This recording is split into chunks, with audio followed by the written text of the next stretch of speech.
Why would ancient people describe humanity as if we were not the beginning of creation, but the solution to a problem already unfolding among the gods? That is the strange tension hidden inside some of the oldest stories from Mesopotamia. In the world of Sumer, Akkad, Babylon, and Assyria, human beings do not simply appear because the universe is empty and needs life. They do not enter the story as rulers of nature or as the first beloved children of heaven. They arrive late. They arrive after heaven and earth have already been separated, after gods have already taken their places, after cities have already been imagined in the divine mind, and after labor has become a crisis. In these ancient traditions, humanity is not the first thought. Humanity is the answer to a divine burden. Imagine the scene as a documentary opening in darkness. A moon hangs above the flatlands between the Tigris and Euphrates. The rivers move slowly through reeds and mud-brick settlements far in the distance. The stepped outline of a temple rises against the stars. Inside, priests chant before statues of gods who were believed to eat through offerings, sleep in sacred chambers, receive music, incense, and oil, and rule in visible domains behind the visible world. But beneath that sacred order is a question that refuses to disappear. If the gods were powerful, why did they need humans at all? The Sumerian and later Akkadian stories do not always give one simple answer. They come to us in fragments, copied across centuries, reshaped by scribes, adapted by cities, and preserved in broken clay tablets buried under ruined palaces and temples. Archaeologists have recovered these tablets from places like Nippur, Nineveh, Ashur, and other ancient centers, but they are not always complete. A line is missing. A name is damaged. A phrase appears in one version and changes in another.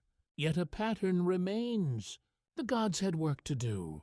In Mesopotamian thought, the universe was not an abstract machine running by itself. Order had to be maintained. Fields had to be watered. Canals had to be dug. Food had to be prepared. Temples had to be supplied. The divine world was imagined with hierarchy, service, authority, and obligation, much like the human societies that told these stories. Kings ruled, workers labored, priests mediated, and cities survived only through organized effort. So when ancient texts describe the gods before humanity, they often show a cosmos that is already filled with tension. There are high gods who command. There are lesser gods who carry burdens. There are divine workers who become exhausted. What if the creation of humans was not primarily about love, curiosity, or beauty, but about replacing someone else? This is where the mystery of the seventh creation begins, not as a single surviving Sumerian tablet that clearly says humans were creation number 7 in a modern numbered list, but as an interpretation built around a wider Mesopotamian pattern. The number 7 carried deep symbolic weight in the ancient Near East. 7 appears in divine groups, ritual structures, cosmic imagery, gates of the underworld, sages, storms, and sacred sequences. Modern interpreters sometimes connect this symbolic world of 7 with humanity's late arrival in creation traditions, suggesting that humans represent a final stage, a completed form, or the last necessary piece in a divine order. But what do the ancient texts themselves describe? They describe humans as made for service. In one famous Mesopotamian tradition, known from the Atrahasis epic, the lesser gods are forced to perform hard labor. They dig canals. They bear the work that sustains the world. Eventually, they rebel. Their suffering reaches a breaking point. The great gods must respond. The solution is shocking. A new being will be made to carry the labor instead. That being is humanity. The ancient account does not present this as a gentle origin story. It is filled with pressure, negotiation, and sacrifice. A god is killed. Clay is mixed with divine substance. A birth goddess shapes the new creature. Human beings emerge from earth and divinity combined. We are clay, but not only clay. We are workers, but not only workers. We are created to serve, yet we carry something from the gods themselves. This is the first great contradiction, and it is one reason these stories still disturb the modern imagination. If humans were created as servants, why give them divine essence? Why give them consciousness? Why allow them memory, grief, music, ritual, ambition, dreams, and rebellion? A simple servant does not need to ask where it came from. A tool does not need to wonder why it exists. But humans do. The ancient Mesopotamians understood this tension deeply. Their literature is not primitive in the way people sometimes imagine. It is psychologically rich. It asks why kings die, why cities fall, why the gods are silent, why suffering exists, why wisdom does not save a person from death, and why human life feels both sacred and fragile. In the Epic of Gilgamesh, a king searches for immortality and fails. In descent myths, gods and goddesses pass through terrifying boundaries. In flood stories, humanity becomes too numerous, too loud, too disruptive, and the gods consider wiping out the very beings created to serve them. There's a haunting idea beneath it all. The creation of humanity solved one problem and created another. Ancient scribes may not have framed this in modern philosophical language, but their stories preserve the feeling with extraordinary power. Humans relieve the gods of labor, but they also multiply. They build cities. They perform rituals. They feed the gods through offerings.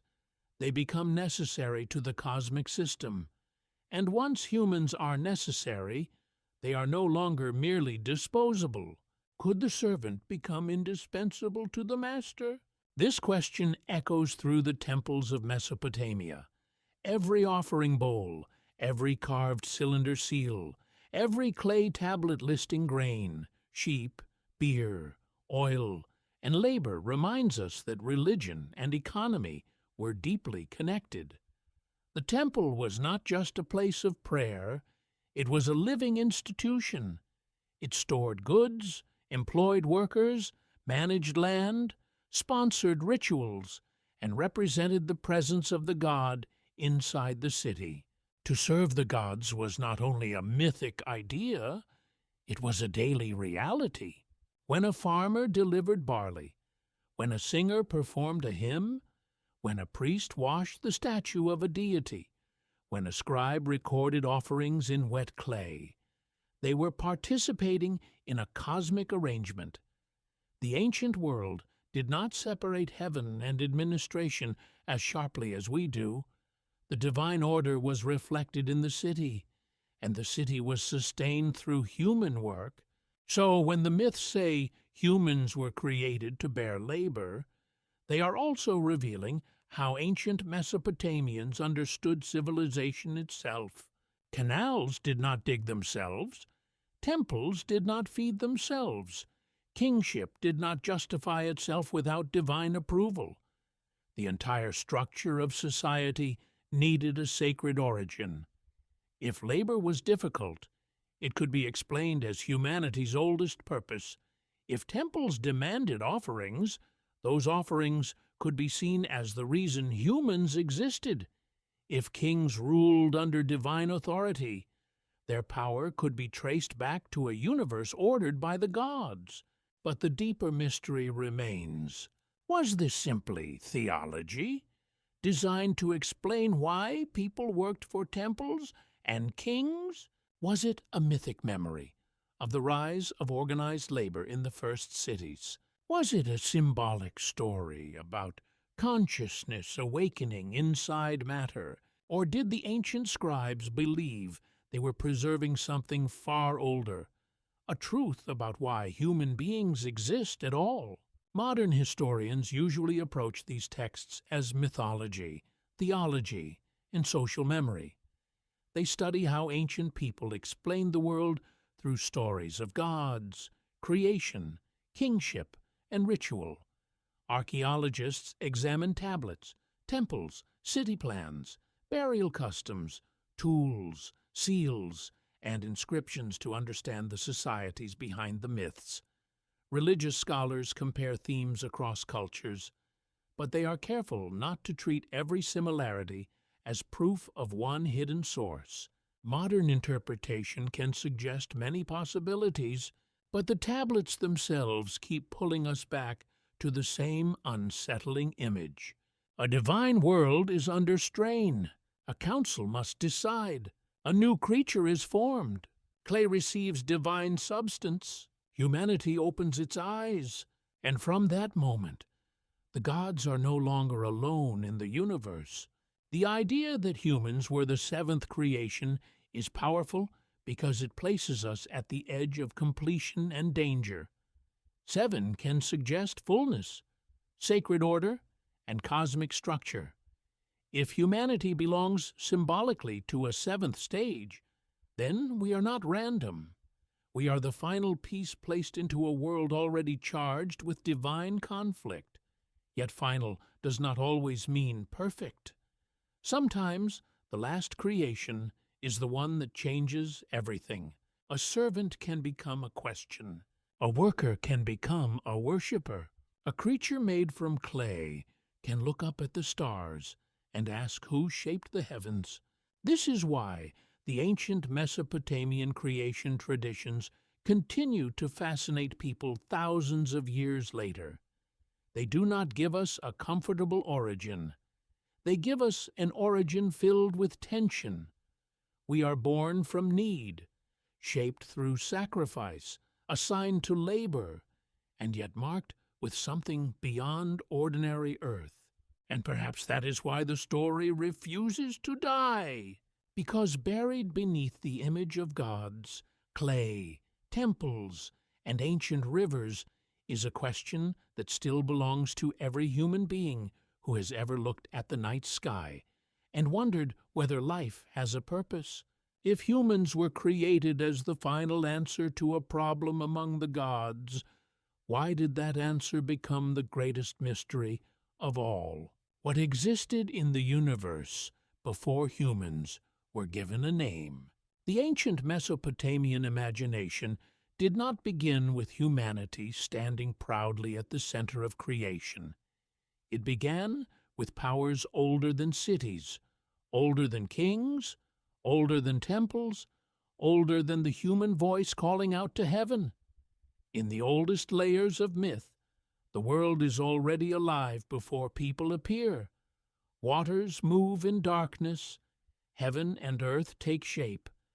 Divine beings occupy the spaces above, below, and between. The cosmos is not empty. It is crowded with presence. This is one of the most striking features of Mesopotamian creation traditions. Human beings do not enter a silent universe. They enter a universe already ruled. The gods are there first. They have names, powers, desires, rivalries, responsibilities, and territories. Some belong to the sky, some belong to the storm.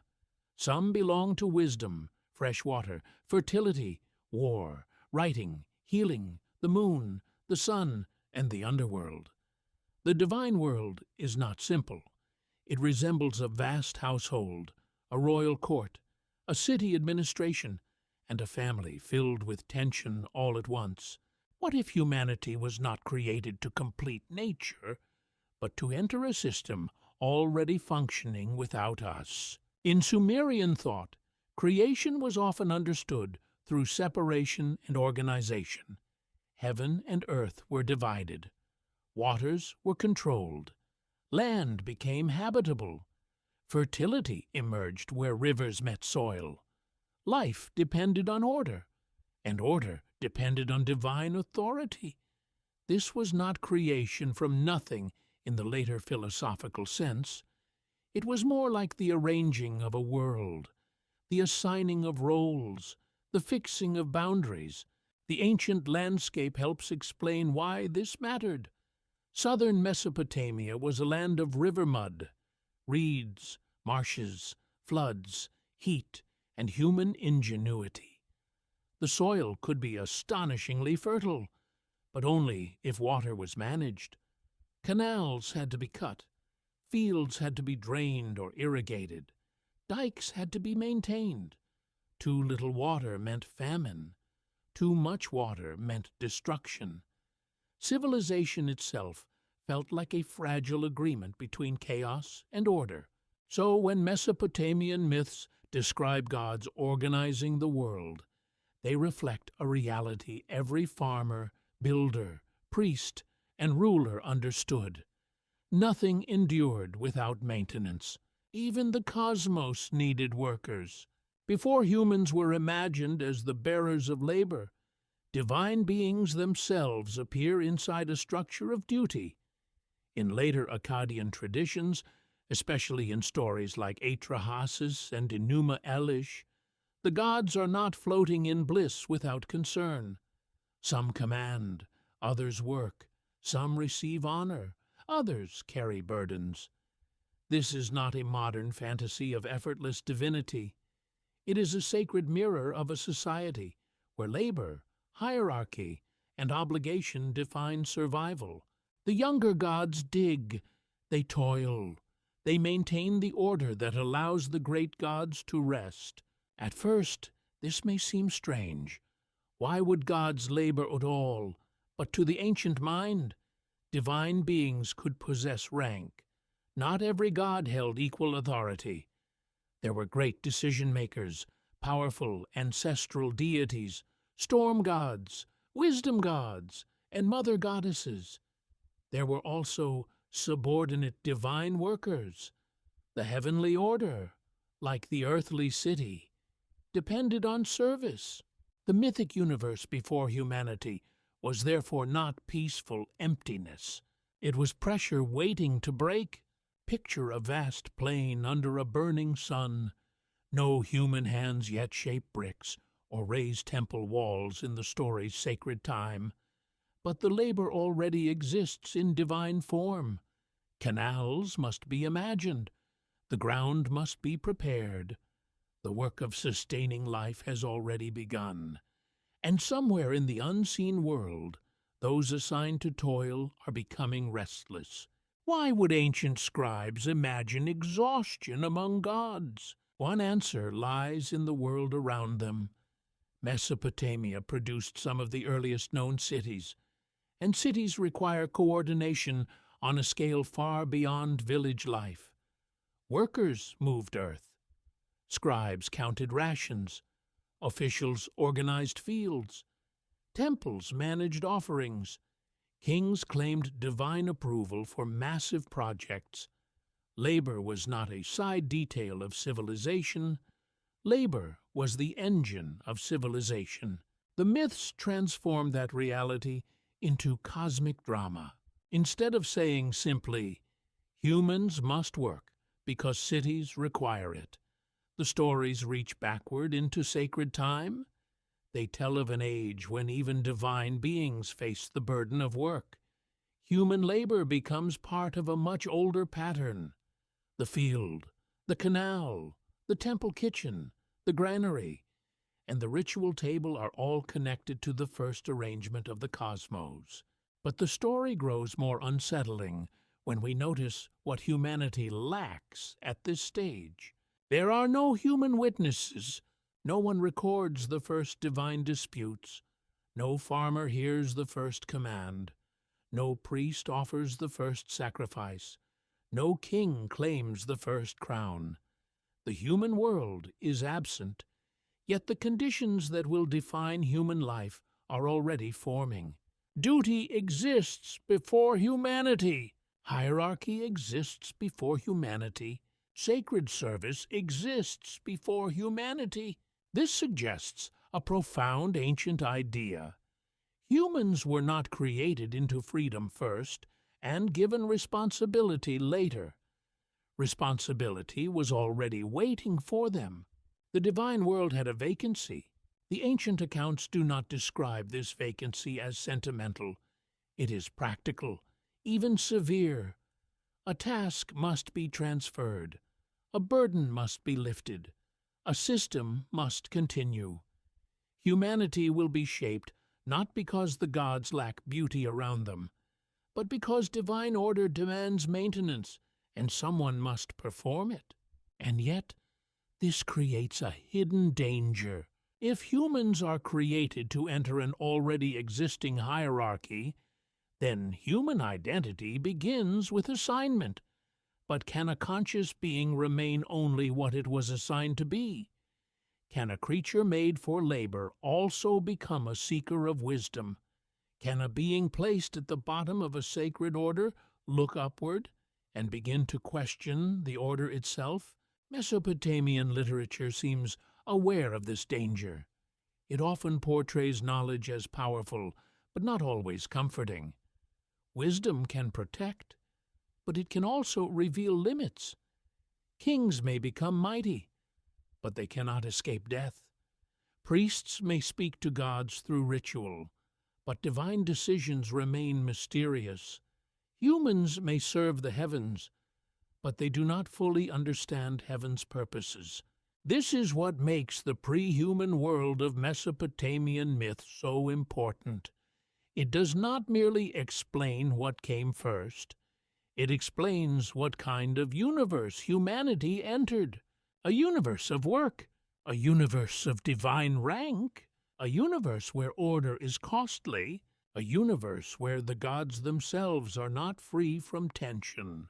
When the ancient scribes imagined creation, they were not only asking where people came from, they were asking why existence feels like service, why life requires effort, why society demands obedience, and why even sacred order seems built upon strain.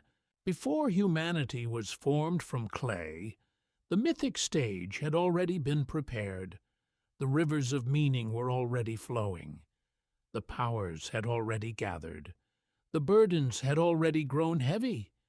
The silence before human creation was not calm. It was the silence before a decision that would alter the balance between gods and earth. And if the gods already had a world, a hierarchy, and a system of labor before humans existed, what failure inside that divine order made a new creation necessary? What happens when the gods themselves refuse to obey? In the Mesopotamian imagination, rebellion was not only a human danger, it could begin in the heavens. It could rise from exhaustion, from resentment, from a burden carried too long by beings who were powerful, yet not powerful enough to escape command. This is one of the most startling ideas preserved in later Akkadian creation traditions. Before human beings are created to carry labor, another group carries it first. They dig, strain, suffer, and finally decide that the divine order has become unbearable. The story is not calm. It is not a peaceful council in which the gods simply choose to make humanity. It begins with work that becomes pain. In the Atrahasis tradition, the younger gods are assigned exhausting labor. The text does not describe them as idle spirits drifting through heaven. They are workers within the cosmic system. They dig canals. They maintain the world. They bear the load so the higher gods may rest. Their task is necessary, but necessity does not make suffering disappear. A strange image forms, gods beneath the earth, gods under the sun, gods bent beneath baskets of soil, gods hearing commands from powers above them.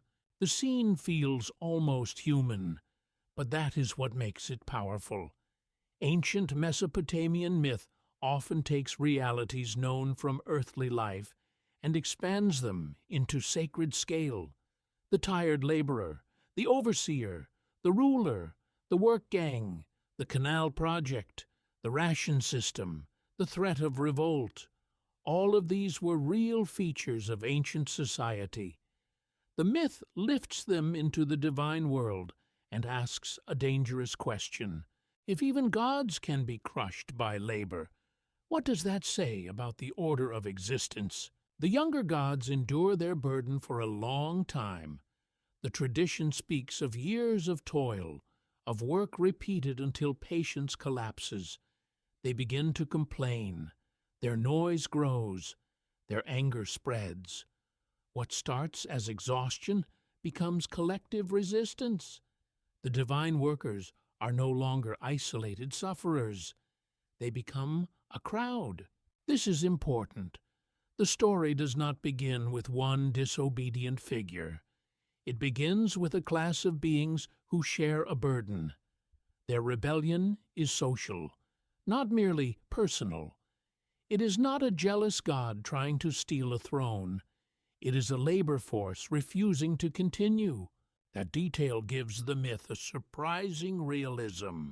Across ancient Mesopotamia, canal digging and agricultural labor were essential to survival. Cities depended on water control. Fields depended on irrigation.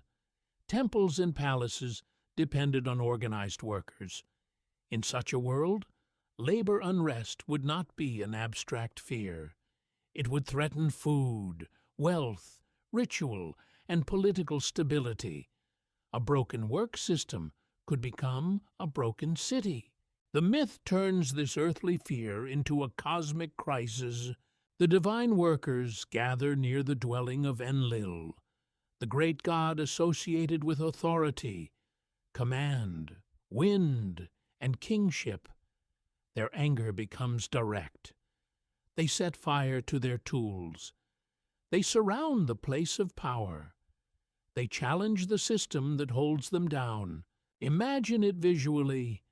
Night over the divine city, torches burning, tools thrown aside, smoke rising, a crowd of gods pressing toward the house of the ruler. The sound is not worship, it is accusation. Why would ancient scribes preserve such a scene? One answer is that myth gave language to realities too large to describe directly. The rebellion of the divine workers explains why humans are needed, but it also reveals an ancient awareness of injustice. The story does not deny that labor can become unbearable. It does not pretend that hierarchy is always peaceful. It admits that those beneath authority may reach a breaking point, yet the myth does not become a revolutionary manifesto. The goal is not to abolish hierarchy. The goal is to restore order. That is where the deeper tension appears. The higher gods do not solve the problem by sharing the labor equally. They do not dissolve rank. They do not declare that no being should carry such burdens. Instead, they search for a replacement. The rebellion of the divine workers does not end labor.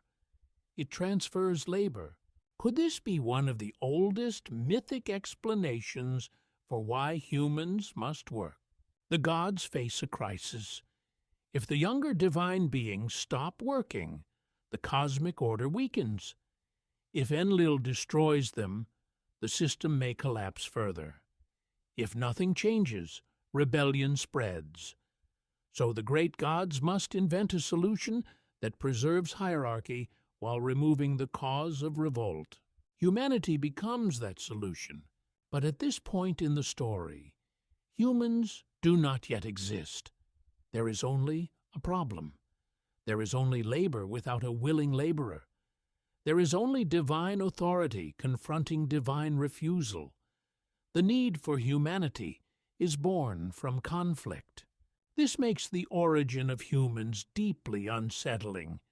We are not simply fashioned because the gods desire companionship. We emerge because a divine political crisis demands a new category of being. We are designed to absorb the work that caused rebellion among gods. What kind of creature must be made for such a role? It cannot be too weak, because the work is hard. It cannot be too divine, because then it might rebel like the gods. It cannot be only clay, because it must understand command, ritual, and duty. It cannot be only spirit, because it must live in mud, water, hunger, and death. The imagined solution must stand between worlds. This is why the creation of humanity in Mesopotamian tradition feels so different from a simple craft story. It is not only about making bodies, it is about engineering a social and cosmic position. The new creature must be close enough to the gods to serve them properly, yet distant enough to remain below them. It must possess intelligence, but not immortality. It must build temples, but not become equal to the divine owners of those temples. Here the myth becomes psychologically sharp. A being made to replace rebellious gods must contain the possibility of rebellion within itself. Human beings can obey, but they can also question. They can serve, but they can also complain. They can build cities for the gods, but they can also build monuments to kings. They can bring offerings, but they can also search for forbidden forms of wisdom. They can accept mortality, but they can also grieve against it. The divine workers rebel because labor without relief becomes intolerable. Humans inherit the labor, and with it, perhaps, inherit the unrest. That possibility haunts the entire tradition. Humanity solves the gods' immediate crisis, yet human life soon becomes noisy, crowded, unpredictable, and difficult to govern. In later flood traditions, the gods are troubled not by silence, but by the overwhelming presence of the beings they made. The replacement workers become a force of their own. But in the moment of the divine rebellion, none of that has happened yet. The tools are burning. The gods are angry. Enlil is disturbed. The great powers must gather. Something must be decided that has never been decided before. The universe needs a worker who is not fully divine, yet not merely an animal. It needs a creature of mud and mystery. The rebellion reveals the hidden flaw in the divine order. Labor can be commanded, but suffering cannot be ignored forever. Authority can impose work, but it cannot silence resentment without consequence. Even among gods, burden creates memory, and memory becomes anger. So the creation of humanity begins not with peace, but with protest. And when the smoke of the divine workers rises before the house of Enlil, the greatest question is no longer why humans must work, but who among the gods will dare to design the being that replaces them? Who decides what a human being is allowed to become? In Mesopotamian myth, creation is rarely pictured as a lonely act. It is not usually one god shaping the world in silence, untouched by disagreement. The great decisions unfold in assembly. The gods gather. Voices rise. Authority must be recognized. A crisis must be judged. The universe is imagined like a sacred court, and in that court, the fate of humanity is prepared before humans can speak for themselves. This divine assembly is one of the most important ideas in ancient Mesopotamian religion. The gods do not merely exist as separate powers. They form a hierarchy, they hold councils, they issue decrees, they assign destinies. In Sumerian and Akkadian traditions, destiny is not a vague feeling about the future. It is something fixed, declared, and authorized. A city can have a destiny. A king can have a destiny. A temple can have a destiny. Even creation itself can be shaped by decree. This means humanity begins not only as a crafted body, but as a decision. The divine workers have reached the edge of revolt. The burden they carried has become too heavy. The high gods are confronted by a problem that cannot be ignored. If the lower gods continue to suffer, the order of heaven remains unstable. If they are punished too severely, the cosmic household fractures. If the work stops, the universe loses rhythm. So the great gods must gather. Imagine a vast hall beyond ordinary sight. Not a hall of stone exactly, but a mythic chamber of authority. The air is thick with incense and storm. The old powers sit in rank. Anu, the Sky Father, remote and majestic. Enlil, the force of command and kingship. Enki, also known in Akkadian as Ea, Lord of Wisdom. Fresh waters, craft, hidden knowledge, and clever solutions. Mother goddesses associated with birth and formation stand at the edge of the decision, because no creation of life can be complete without them. The question before the assembly is not small. Who will carry the work? The answer must satisfy power, labor, ritual, and cosmic order all at once. This is why the council matters. It reveals that humanity is not an accident in these traditions. Humanity is not a minor creature wandering into a divine world. Humanity is authorized. The human role is debated among powers greater than human imagination. But what kind of debate is this? The ancient accounts do not preserve a modern transcript of every divine argument. We receive fragments, poetic lines, theological patterns, and later compositions shaped by scribal schools. Yet the narrative logic is clear. A problem has reached the highest level of cosmic government. The solution must involve both wisdom and sacrifice. Enki becomes central because he is the god who knows hidden ways. He is not simply a craftsman. He is the one associated with deep waters beneath the earth, with intelligence that moves around obstacles, with the ability to solve what force alone cannot solve. Where Enlil represents command, Enki often represents cunning, invention, and mediation. This contrast is powerful. Command can order labor, but command cannot create a new species. Power can demand obedience, but wisdom must design a creature able to obey. The divine council therefore reveals two different kinds of authority. One authority rules, the other understands how things are made. Humanity will need both stamped into its origin. Humans will live under command, but they will also inherit intelligence. They will serve, but they will also think. They will belong to temples and kings, but they will carry a spark of creative problem-solving that reflects the God of wisdom. Could this be why human beings in Mesopotamian literature are never merely animals? Animals work. Oxen pull plows. Donkeys carry loads. Sheep provide wool and meat. But animals do not build ziggurats for invisible gods. They do not calculate grain rations in cuneiform.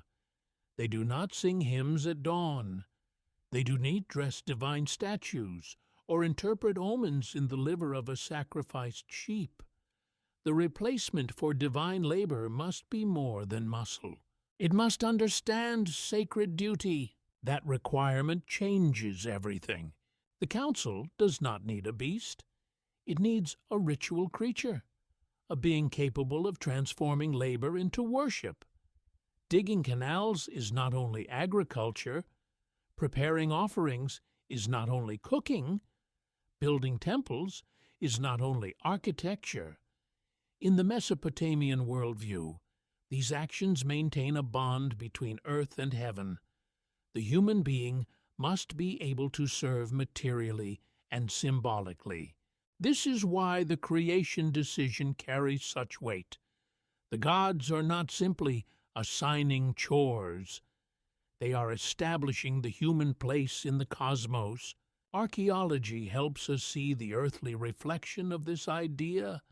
Mesopotamian temples were not small buildings, visited occasionally for private prayer.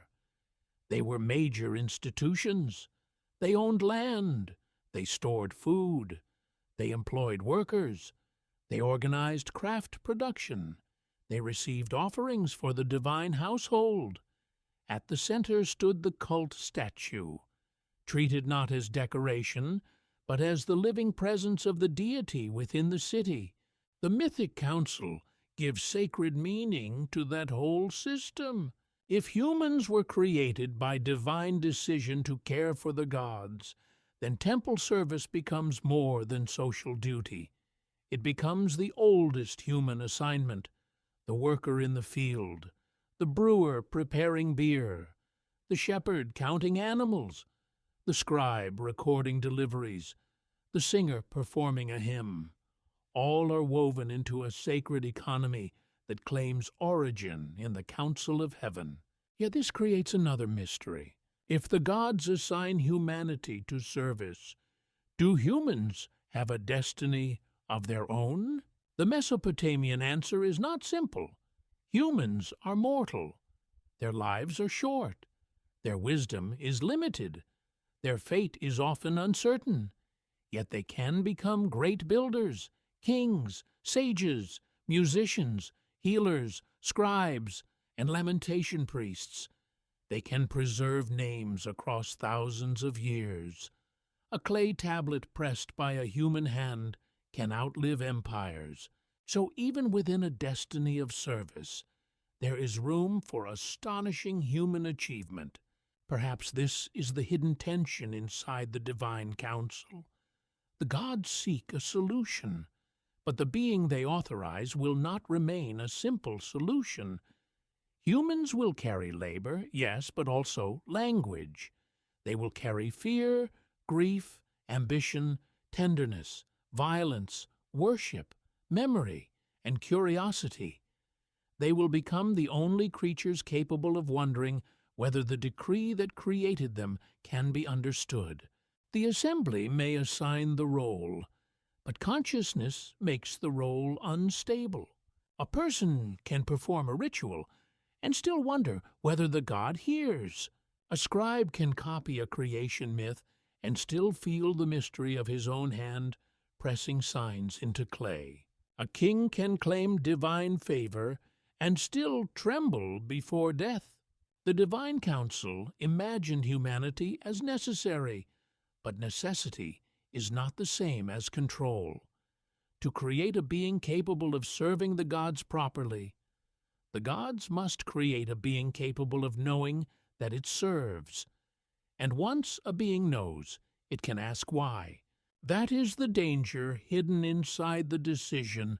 The Council of the Anunnaki is therefore not only a scene of divine administration, it is the birthplace of the human question.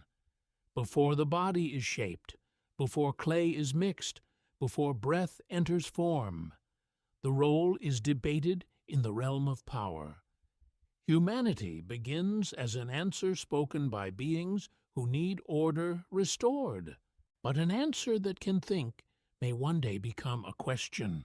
And if the gods gathered to decide the function of humanity, what substance could they use to make a creature both obedient enough to serve and divine enough to understand? What kind of material can hold both dust and divinity? In Mesopotamian creation traditions, humanity is not formed from pure light. untouched spirit, or heavenly fire alone. The human being is shaped from clay. This detail is simple, earthy, and unforgettable. Clay was everywhere in southern Mesopotamia. It lay beneath the feet, clung to riverbanks, hardened beneath the sun, and became the substance of houses, tablets, bowls, seals, ovens, bricks, and temple walls. Clay was ordinary, but in the myths, clay becomes terrifyingly sacred. To understand why this mattered, imagine the hands of an ancient potter. Wet earth turns slowly. Fingers press into mud. A vessel emerges from shapelessness. It is fragile at first, then strengthened by fire. A bowl, once only river silt, can hold water, grain, beer, oil, or offerings for a god. The Mesopotamian world understood transformation through clay every day. Mud could become a home. Mud could become writing. Mud could preserve a royal decree for thousands of years. So when the ancient stories say humanity was made from clay, they are not choosing a meaningless image. They are choosing the material of civilization itself. But clay alone is not enough. A human body made only from earth would be lifeless. It might have shape, but not awareness. It might have limbs, but not memory. It might stand upright, but not sing to the gods or fear death. The Mesopotamian creation accounts introduce a second element, one far more mysterious than mud: divine substance. In the Atrahasis tradition, a god is sacrificed, and from that god's flesh and blood, or divine essence depending on the version and interpretation, humanity receives something more than physical form. The birth goddess and the god of wisdom participate in the making. Clay is mixed with what comes from a divine being. The result is not a god and not an animal. It is a creature between realms. This is one of the most haunting images in ancient religion. Human beings are made from the ground, yet marked by the gods. The sacrificed god is often named Weilu or Ilawela in Akkadian versions. The details vary across manuscripts, and scholars continue to discuss the meaning of his role. What the ancient account clearly preserves is the idea that a divine life is involved in human creation.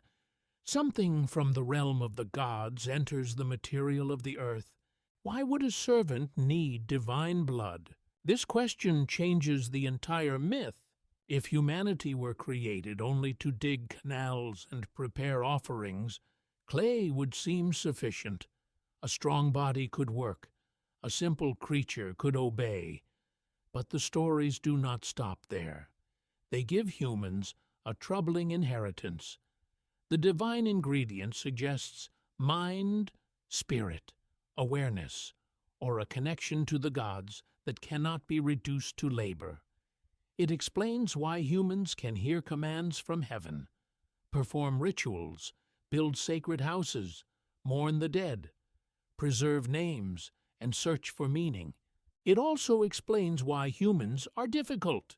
A creature with divine substance may serve, but it may also remember something it cannot name. It may feel pulled upward while trapped in mortality. It may sense that it belongs to the earth and yet does not fully belong to the earth. It may ask why it suffers. It may resist being treated as a tool. The ancient myth does not solve this contradiction. It gives it a body, clay and blood, earth and God, labor and consciousness. The birth goddess stands at the center of this mystery. In different Mesopotamian traditions, she appears under names and titles such as Nintu, Mami, Belet Ili, Ninhursag, or Aruru, depending on the text and period. These names cannot all be flattened into one identical figure without care, but they show a recurring pattern. Human creation is not imagined only as a decree from powerful male gods. It requires the wisdom of birth, womb, formation, and life. The mother goddess shapes what divine authority commands. This gives the creation scene a ritual intensity. Some versions describe clay being mixed, birth goddesses gathering, and human beings coming forth in a process that resembles both craft and childbirth. Creation is not only manufactured, it is delivered. Humanity emerges from a sacred act that combines workshop, temple, sacrifice, and womb. What if the first human was not made, but born through the cooperation of earth and heaven? This is where the imagery becomes deeply Mesopotamian. Clay tablets carried writing, clay bricks carried cities, clay figurines carried ritual meaning. Clay could be shaped into images used in magical and protective ceremonies. To press form into clay was to impose order on matter. To write into clay was to make speech survive beyond the body. Human beings, in this symbolic world, are like living tablets. The gods press purpose into them, but unlike tablets, humans can answer back. That may be the most dangerous part of the creation. The same material used to record laws, hymns, myths, omens, contracts, and royal names becomes the symbol for the human body. A tablet receives signs from a scribe. A human receives destiny from the gods. Yet the tablet remains silent. The human speaks. The tablet preserves memory. The human suffers memory. Modern perspectives offer several ways to understand this ancient image. Archaeologists see the use of clay as a reflection of Mesopotamia's environment and technology. Historians see the divine blood motif as a theological explanation for why humans possess both low status and sacred responsibility. Scholars of religion often compare this mixture of earth and divine essence to wider ancient questions about what separates humans from animals and what connects them to gods. Modern interpretation should remain careful. These texts do not describe a scientific process. They are mythic accounts, written in the symbolic language of ancient theology. They reveal how Mesopotamians imagined human identity, not laboratory evidence of human origins. Yet symbolic does not mean shallow. The image of clay and divine blood may be one of the oldest attempts to explain why human life feels divided against itself. We hunger like animals, but imagine eternity. We decay like matter, but create beauty. We are born helpless, yet dream of the stars. We fear the gods, yet try to understand them. We are mortal, yet carry stories that outlive us. The myth captures this tension with brutal elegance. The body belongs to the riverbank. The inner spark belongs to a slain god. And somewhere between those two origins, human consciousness awakens. There is also a darker possibility hidden inside the sacrifice. If humanity carries the essence of a killed god, then human life begins with divine violence. The first breath is tied to death. The creature made to relieve suffering is born from suffering. The workers are replaced because one god is destroyed and many humans are formed. Is this a gift or a wound? The ancient scribes leave the question open. They do not pause to comfort the reader with a simple moral. They preserve the image and allow its unease to remain. Humans are sacred enough to serve the gods, but mortal enough to die. They are intelligent enough to know their fate, but powerless enough to escape it only in dreams, rituals, names, and stories. This is why the creation from clay and divine substance still grips the imagination. It does not merely tell us that humans were made. It tells us why humans feel unfinished. We are shaped from the most common material in the Mesopotamian world, yet filled with a trace of something beyond common life. A vessel can break, a tablet can shatter, a brick can crumble, but a name, once written into clay, can sleep beneath the earth for 4,000 years and rise again when a human hand uncovers it. Perhaps that is the secret hidden in the creation image. Humanity is fragile like clay, but capable of carrying memory like a tablet. Humanity is lowly like mud, but charged with divine consequence. Humanity is made to work, yet born with the power to wonder why work, worship, death, and destiny exist at all. And if clay gave humans form, while divine blood gave them awareness, what happened when the gods tried to shape life in forms that were not yet complete? Why would ancient tradition remember creation as something that required correction? The Mesopotamian stories of human origins do not always move like a clean, straight line. They preserve fragments, variations, theological layers, and images that seem to hint at trial, adjustment, and difficulty. Humanity appears as a final answer to divine need, but the path toward that answer is not always simple. In several ancient Near Eastern traditions, creation is not only an act of power, it is an act of shaping, testing, naming, and sometimes repairing what does not yet fit its purpose. This is where the idea of many attempts becomes fascinating. It is important to be careful. There is no single surviving Sumerian tablet that gives a neat modern list saying, first creation, second creation, third creation, until humans appear as number 7. That kind of rigid sequence is more often a modern interpretive structure, built from recurring symbols, later mythic patterns, and the sacred importance of the number 7. What the ancient texts do preserve, however, is a world where creation can be incomplete, where divine beings must solve problems, where life forms require function, and where the final human condition is shaped through tension.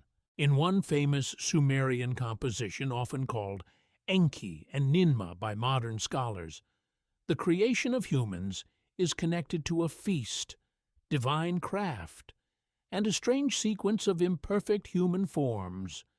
The story is not identical to the labor rebellion tradition, but it opens a different window into the Mesopotamian imagination. Here, the gods discuss the making of humankind, and the mother goddess shapes beings whose bodies do not match ordinary ability. Enki, the god of wisdom, assigns each being a place in society. The scene is unsettling because it does not treat difference as meaningless. A person whose body cannot perform one task may still be given another role. A being who seems flawed is not simply thrown away. Enki finds a destiny, a function, a place. The ancient text reflects a worldview very different from modern assumptions, and it must not be romanticized. Ancient societies could be harsh, hierarchical, and unequal. Yet the myth suggests that creation includes the difficult question of purpose for bodies that do not fit expectation. What makes a human complete? Is it strength, speech, fertility, labor, ritual usefulness, the ability to stand before the gods? The story pushes the listener into uncomfortable territory. Creation is not only about making life, it is about deciding whether life has value when it does not perform the expected function. In a society built around labor, household roles, temple service, and survival, the question would have carried great weight. A person's place mattered. A body's capacity mattered. But the myth also suggests that wisdom is measured by the ability to find meaning where others might see failure. This complicates the idea that humans were simply created as workers. If the only point of humanity was labor, then imperfection would be useless. But the mythic imagination refuses such simplicity. Human beings are not tools of one kind. They occupy many roles. Some farm, some sing, some lament, some advise, some heal, some write, some rule, some serve in temples, some carry memory through words. Some exist in ways that force society to reconsider what usefulness means. That is a profound development. Creation becomes social. Creation becomes ethical. Creation becomes the assignment of destiny. In another sense, the idea of failed or incomplete creations reflects the experience of craft itself.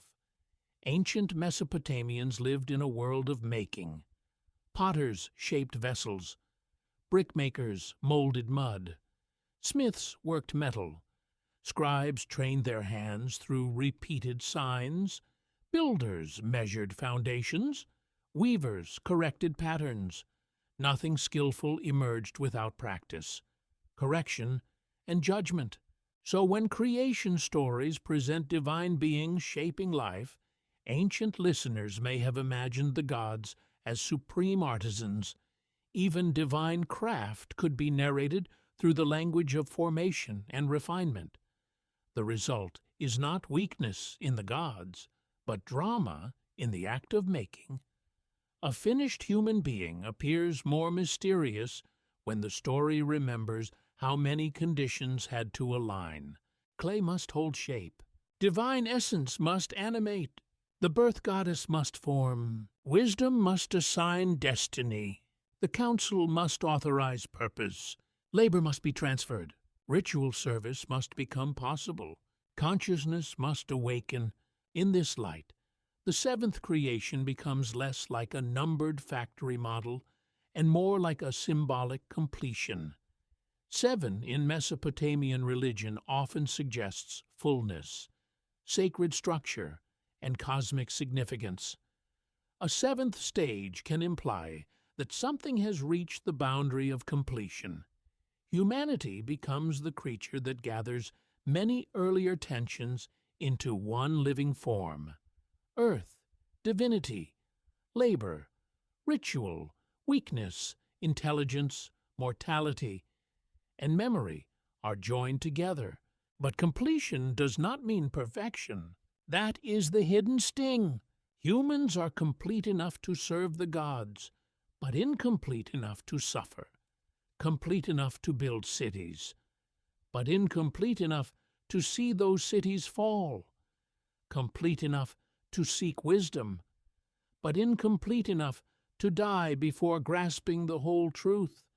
The ancient Mesopotamian view of humanity is therefore not triumphant in a simple way. It is tragic, practical, sacred, and anxious at the same time. Could the gods have created a being without pain?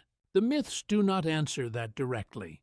Instead, they show a world where every solution carries a cost.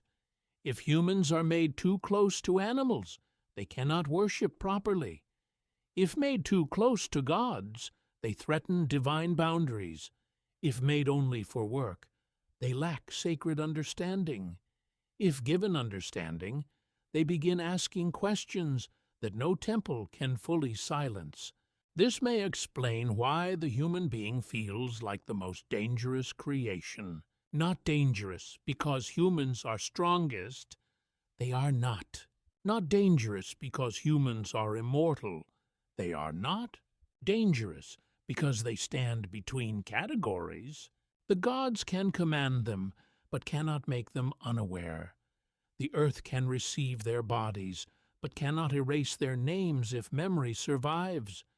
Kings can organize their labor, but cannot stop every dream. Death can end a life, but stories can carry that life into another generation. The ancient scribes knew the power of this strange middle condition. Every tablet they copied was itself an act against disappearance. A scribe pressing signs into clay was preserving speech beyond breath. The human body may fail, but the written sign may endure. The hand dies, the mark remains. That is why creation through attempts, corrections, and assignments feels so rich. It mirrors the human condition itself. We are not presented as flawless beings descending from heaven. We are shaped under pressure. We carry limitation from the beginning.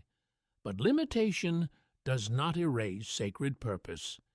In the Mesopotamian imagination, even a flawed form can receive a destiny. Perhaps this is the true mystery behind the many attempts. The gods do not merely make a body that works. They make a being that must discover how to exist inside a role it did not choose.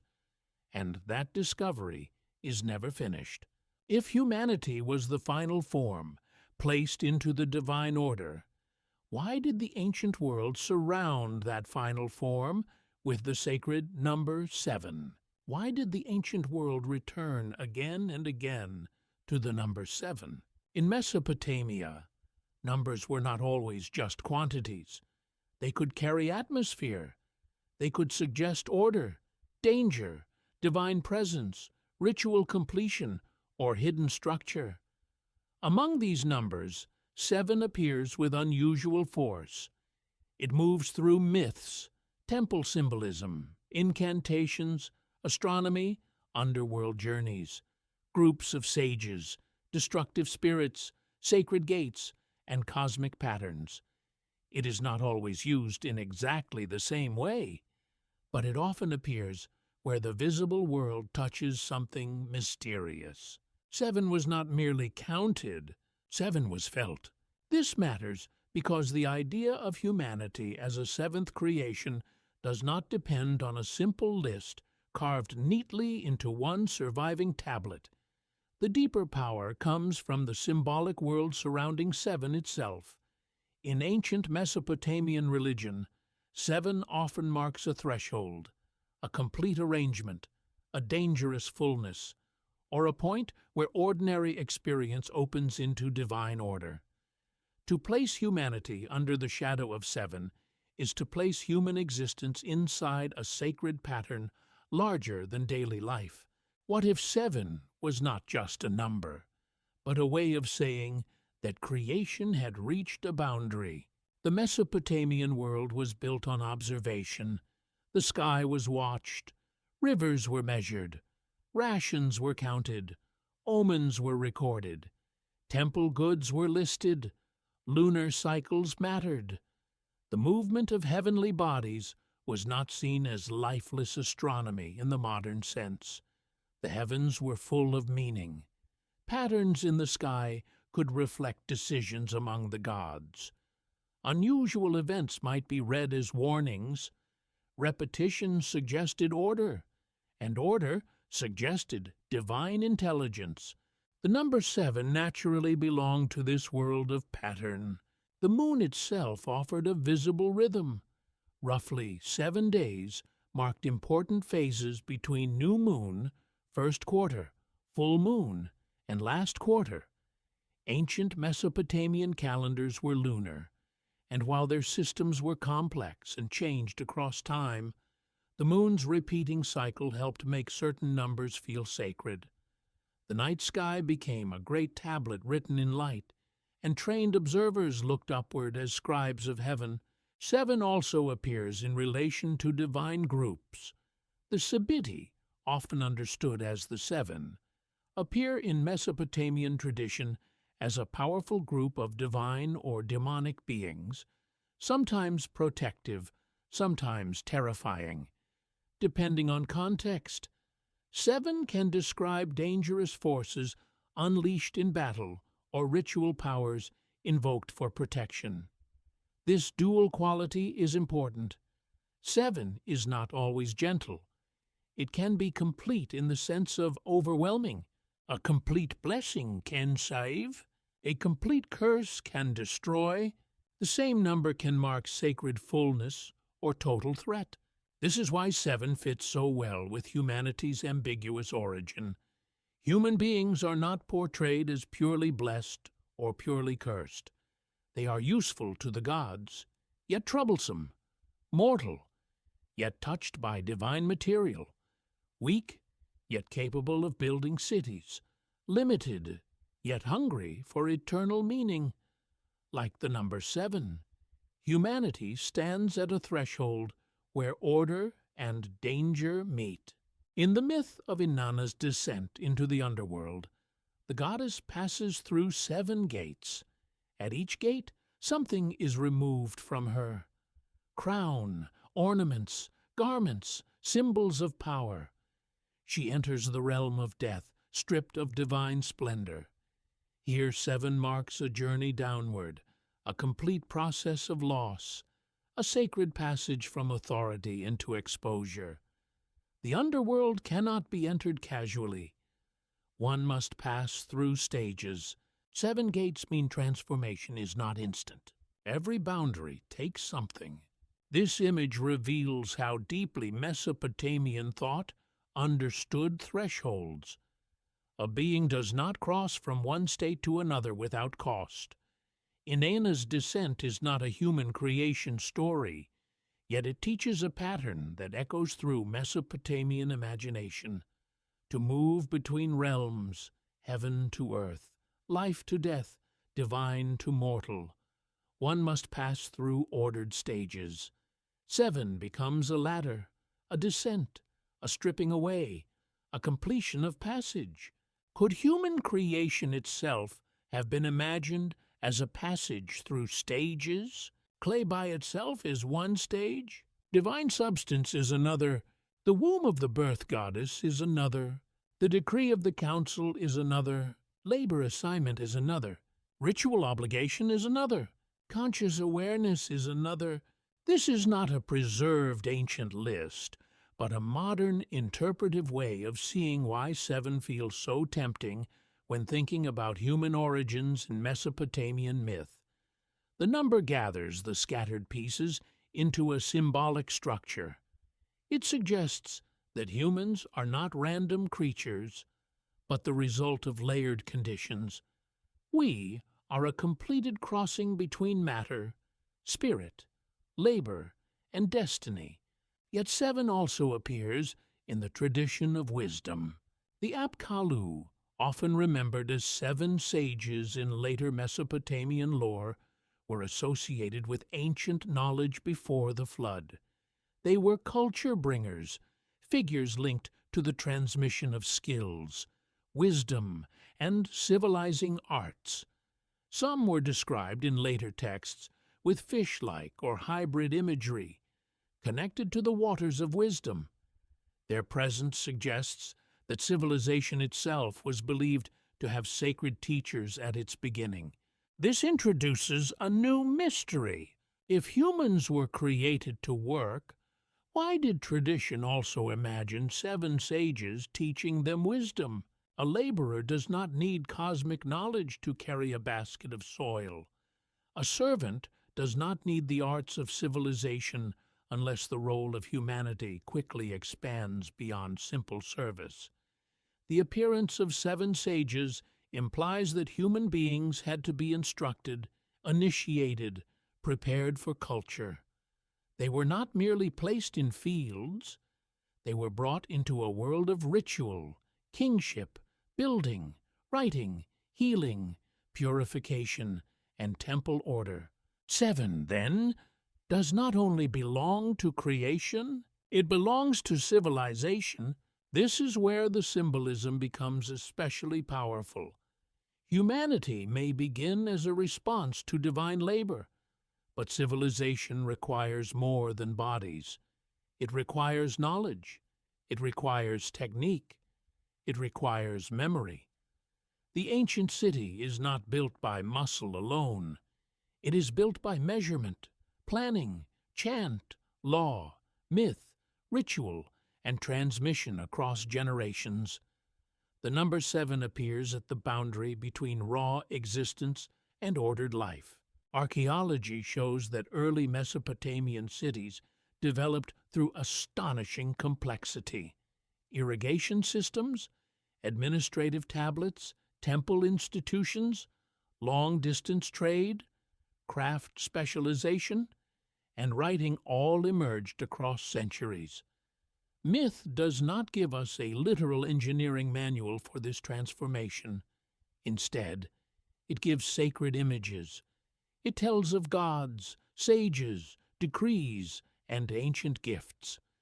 It transforms the rise of civilization into a divine mystery. Modern historians would describe this as cultural development. The ancient imagination described it as knowledge descending into the human world. That difference matters.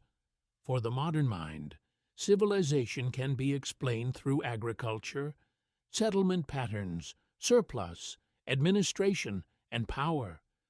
For the ancient Mesopotamian mind, those same realities were not separate from the gods.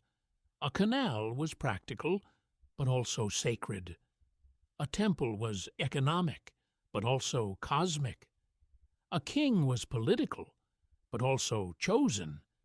Writing was administrative, but also magical in its endurance.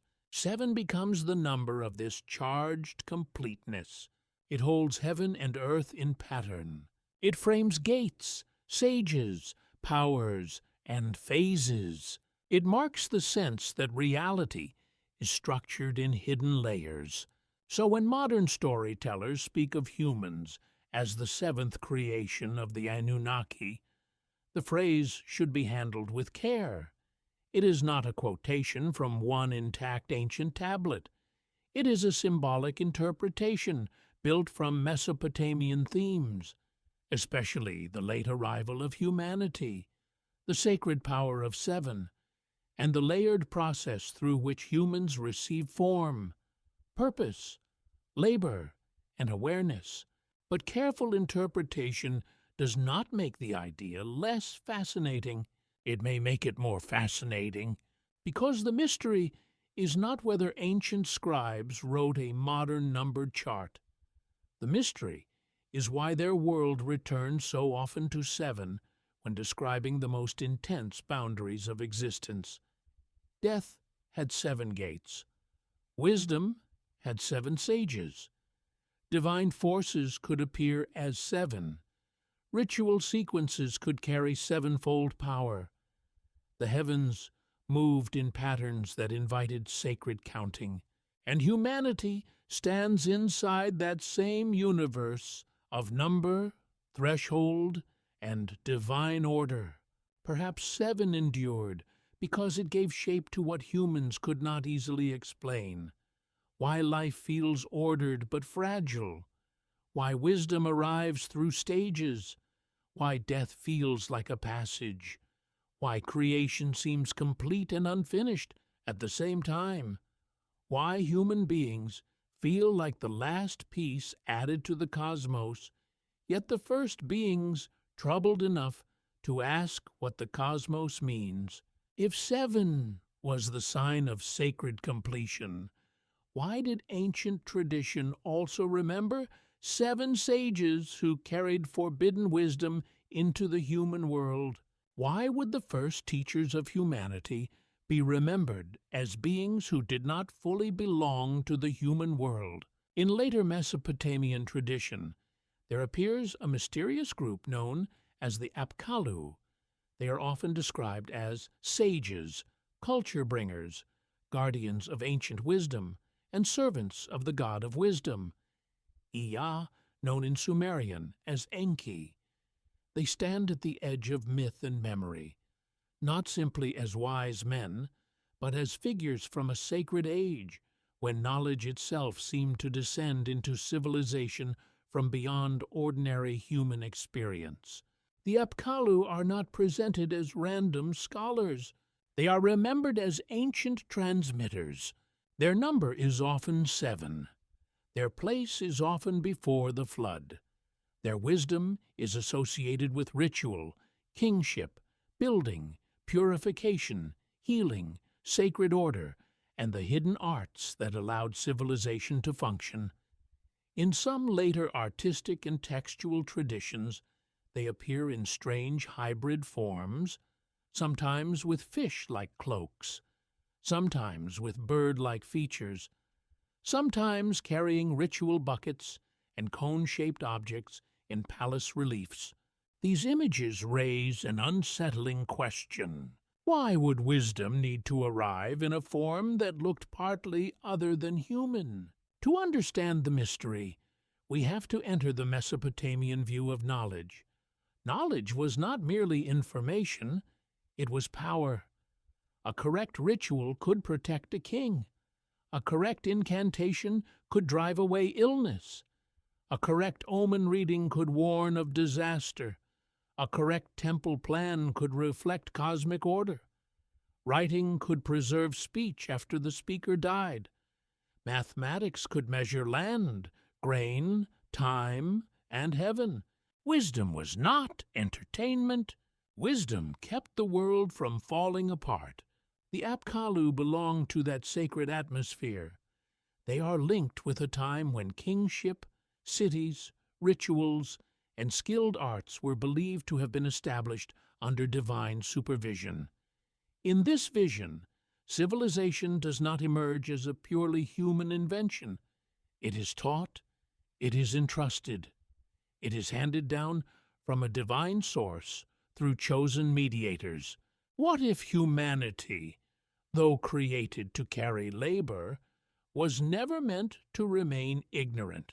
This is where the Apkallu complicate the entire story of human purpose. If humans were only replacement workers, then instruction would be limited. They would need enough intelligence to farm, dig, build, and bring offerings. But the tradition surrounding the sages suggests something greater. Humans needed systems. They needed kingship, ritual knowledge, purification rites, protective magic, temple service, and the arts that made a city more than a crowd of people. A city without wisdom is only mud brick and hunger. A city with sacred knowledge becomes a reflection of heaven. The first cities of southern Mesopotamia were not merely settlements, they were ritual landscapes. The temple stood at the center as a divine household. The ruler acted under sacred authority. The scribe turned sound into signs. The priest maintained purity. The craftsman shaped objects for gods and kings. The astronomer watched the sky. The healer spoke words that joined medicine, ritual, and divine appeal. In such a world, culture itself required guardians. The Apkallu serve that function in mythic memory. They explain why humans possess arts too refined to seem ordinary. They provide a sacred ancestry for knowledge. They suggest that civilization began not only when people worked, but when people learned how to work according to divine pattern. Yet their connection to the flood gives the tradition a darker edge. The Apkallu are often placed in the age before the Great Deluge. That placement matters. In Mesopotamian thought, the flood was not simply a natural disaster. It marked a boundary between worlds. The time before the flood was ancient, powerful, and dangerous. Kings before the flood were remembered as ruling for immense spans in some traditions. The sages of that age belonged to a world closer to the gods, a world where wisdom may have been more direct, but also less restrained. Could there be knowledge that helps civilization rise and also makes humanity dangerous? The ancient stories never state this in modern terms, but the pattern is suggestive. Human beings receive intelligence, cities grow, noise increases, the gods become disturbed. A flood is decreed. One human survivor is warned through divine wisdom. After the flood, human life continues, but the relationship between gods and humanity is altered. Boundaries become sharper. mortality remains.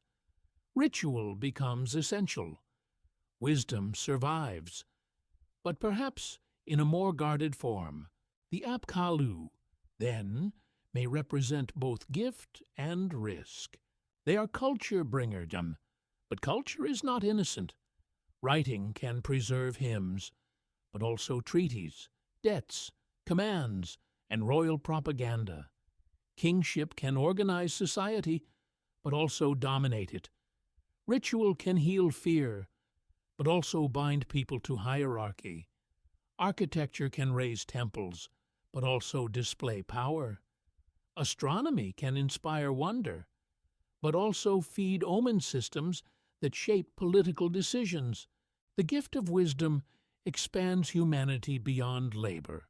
It also expands the consequences of human action. This is why the hybrid imagery of the sages feels so compelling.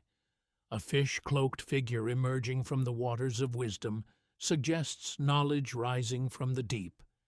Enki's domain was the Abzu, the subterranean freshwater deep, imagined as a hidden source of life, craft, and intelligence. Water in Mesopotamia could nourish fields, fill canals, purify bodies, and connect the visible world to invisible powers. A sage from the waters is not only a teacher, he is a messenger from the hidden foundation of the world. Modern historians approach the Apkallu carefully. They are not evidence of literal non-human visitors. They belong to myth, ritual symbolism, royal ideology, and learned tradition. Their images in Assyrian palaces likely had protective and symbolic functions. Their names and roles were preserved by scribal culture. Their association with ancient wisdom reflects how Mesopotamian elites imagined knowledge as inherited from a sacred past. But interpretation does not empty them of mystery. It reveals what ancient people believed knowledge was. Today, knowledge is often treated as data that can be stored, searched, transferred, and consumed. In Mesopotamia, knowledge could be divine property. It required discipline. It could be dangerous in the wrong hands. It could protect a king from demons, rid the anger of gods in the sky, or restore order through ritual precision. To know was to stand closer to hidden powers. That may explain why the Apkallu were remembered with such awe. They were not merely clever ancestors. They were boundary figures. They stood between God and human, water and land, before flood and historical time, secret wisdom and public civilization. They belonged to the same middle zone that defines humanity itself, but they stood one step closer to the divine source. This creates a powerful reversal. Humans may have been created to relieve the gods of labor, but the sages suggest that humans also had to be elevated enough to build a sacred world. The worker needed instruction. The servant needed language. The temple builder needed cosmic geometry. The king needed legitimacy. The priest needed rites. The scribe needed signs. Without wisdom, humanity could work. With wisdom, humanity could remember. And memory is what makes a civilization dangerous to time. The Apkallu turn human origin into a deeper mystery. They imply that the gods did not merely make bodies, they allowed knowledge to cross a boundary. They gave humans enough understanding to maintain divine order, but perhaps also enough to wonder whether there were deeper secrets still withheld.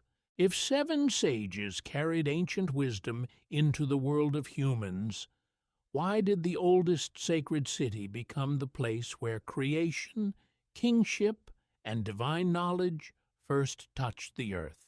Why would a city be remembered as older than ordinary history? Among the sacred names of ancient Mesopotamia, Eridu holds a special place. It was not the largest city in every period. It was not always the most politically dominant. Its ruins do not shout with the same imperial drama as later capitals. Yet in Mesopotamian memory, Eridu was ancient in a way that felt almost supernatural. It was linked with beginnings, wisdom, fresh water, divine presence, and the first ordering of civilization. Eridu was more than a place. It was a threshold. The city lay in southern Mesopotamia, near the marshy world where land, water, reeds, mud, and sky seemed to merge. To ancient imagination, such a landscape could feel like creation still unfinished. The ground rose from watery edges, birds moved over the marshes, fish filled hidden channels, reeds became baskets, mats, roofs, boats, and writing tools, mud became bricks, temples, and tablets. In this environment, the boundary between nature and culture was never fixed. Human beings had to carve settlement out of water and silt. They had to make dry space. They had to build platforms. They had to manage flow. They had to turn unstable earth into sacred architecture. What if the first city was remembered as sacred because it represented the first victory of order over the watery deep? Eridu was closely associated with Enki, the god of wisdom, craft, fresh water, and hidden knowledge.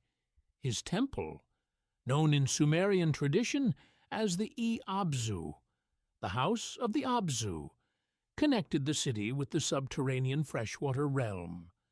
The Abzu was not merely a physical water source, it was a mythic depth, the hidden reservoir beneath the earth, the mysterious foundation from which life and wisdom could rise.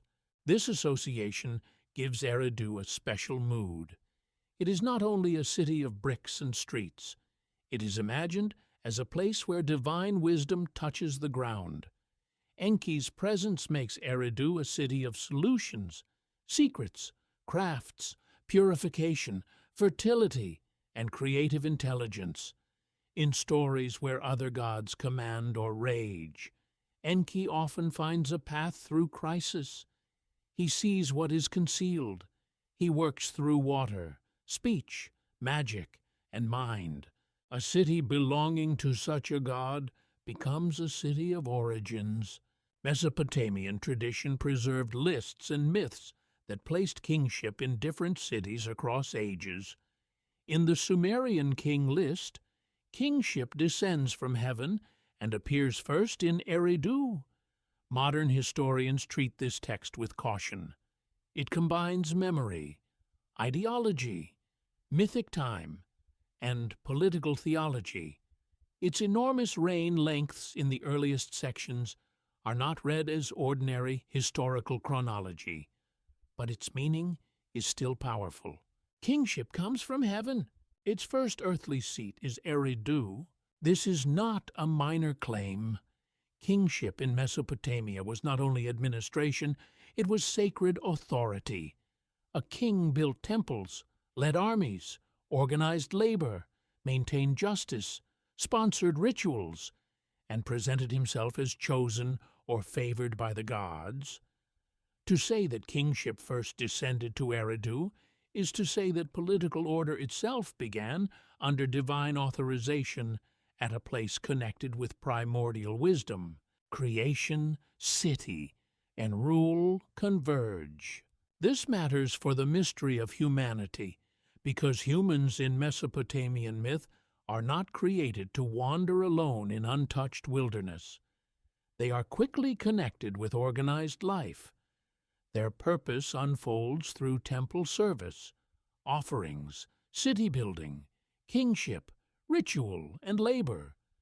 The human being belongs inside a structured world. Eridu becomes a symbol of that structure at its beginning.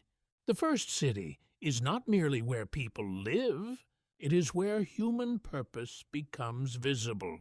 Picture the earliest sanctuary layers at Eridu.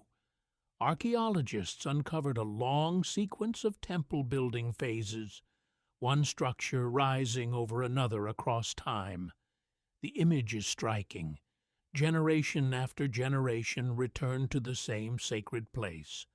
Walls were rebuilt, platforms were raised, plans changed, but the location remained holy.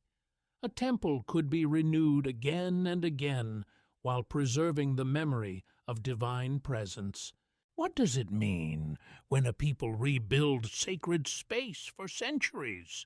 It means the place has become more than useful. It has become memory anchored in earth. Each new temple does not erase the earlier one. It rests upon it. The city becomes layered like a tablet written over time, not by ink, but by architecture. Eridu's deep antiquity may have shaped its mythic authority. Later, Mesopotamians looked back at southern cities as places of old wisdom. The farther something stood in sacred memory, the closer it could seem to the beginning. In a world where tradition gave legitimacy, ancientness itself was power. To claim connection with Eridu was to touch the prestige of the first ordering. But this creates a strange contrast. If humans were created from clay to serve the gods, why does their story so quickly become the story of cities? Clay in the body becomes clay in the brick. Clay in the brick becomes the temple. Clay in the temple becomes the house of the god. Clay in the tablet becomes the memory of the whole system. Humanity is not simply made from earth. Humanity reshapes earth into sacred form. The same mud that forms the human body also forms the walls where humans meet the divine. This makes Eridu feel like an outward expression of human creation. The clay creature builds with clay. The mortal body raises a house for the immortal presence. The servant becomes architect of the divine dwelling. There is a quiet paradox here. The gods create humans to care for divine needs, but the gods also depend on human construction to have houses in the world. A god may belong to heaven, but the statue, altar, shrine, storehouse, offering table, and ritual chamber require human hands. Without humans, the god is mighty. With humans, the god has a city. Could civilization itself be the moment when servants become partners in maintaining cosmic order? Ancient Mesopotamians may not have described it that way in modern terms, but their practices suggest a relationship of mutual obligation. Humans feed the gods through offerings. Gods protect cities, grant fertility, authorize kings, and sustain order. When disasters occur, people ask which ritual failed, which god was angry, which omen was ignored, which boundary was broken. The city is a covenant of maintenance, even if not a covenant of equality. Eridu's sacred identity reveals that human creation is incomplete until it becomes organized worship. A human alone can labor. A city can remember. A temple can repeat. A priesthood can preserve.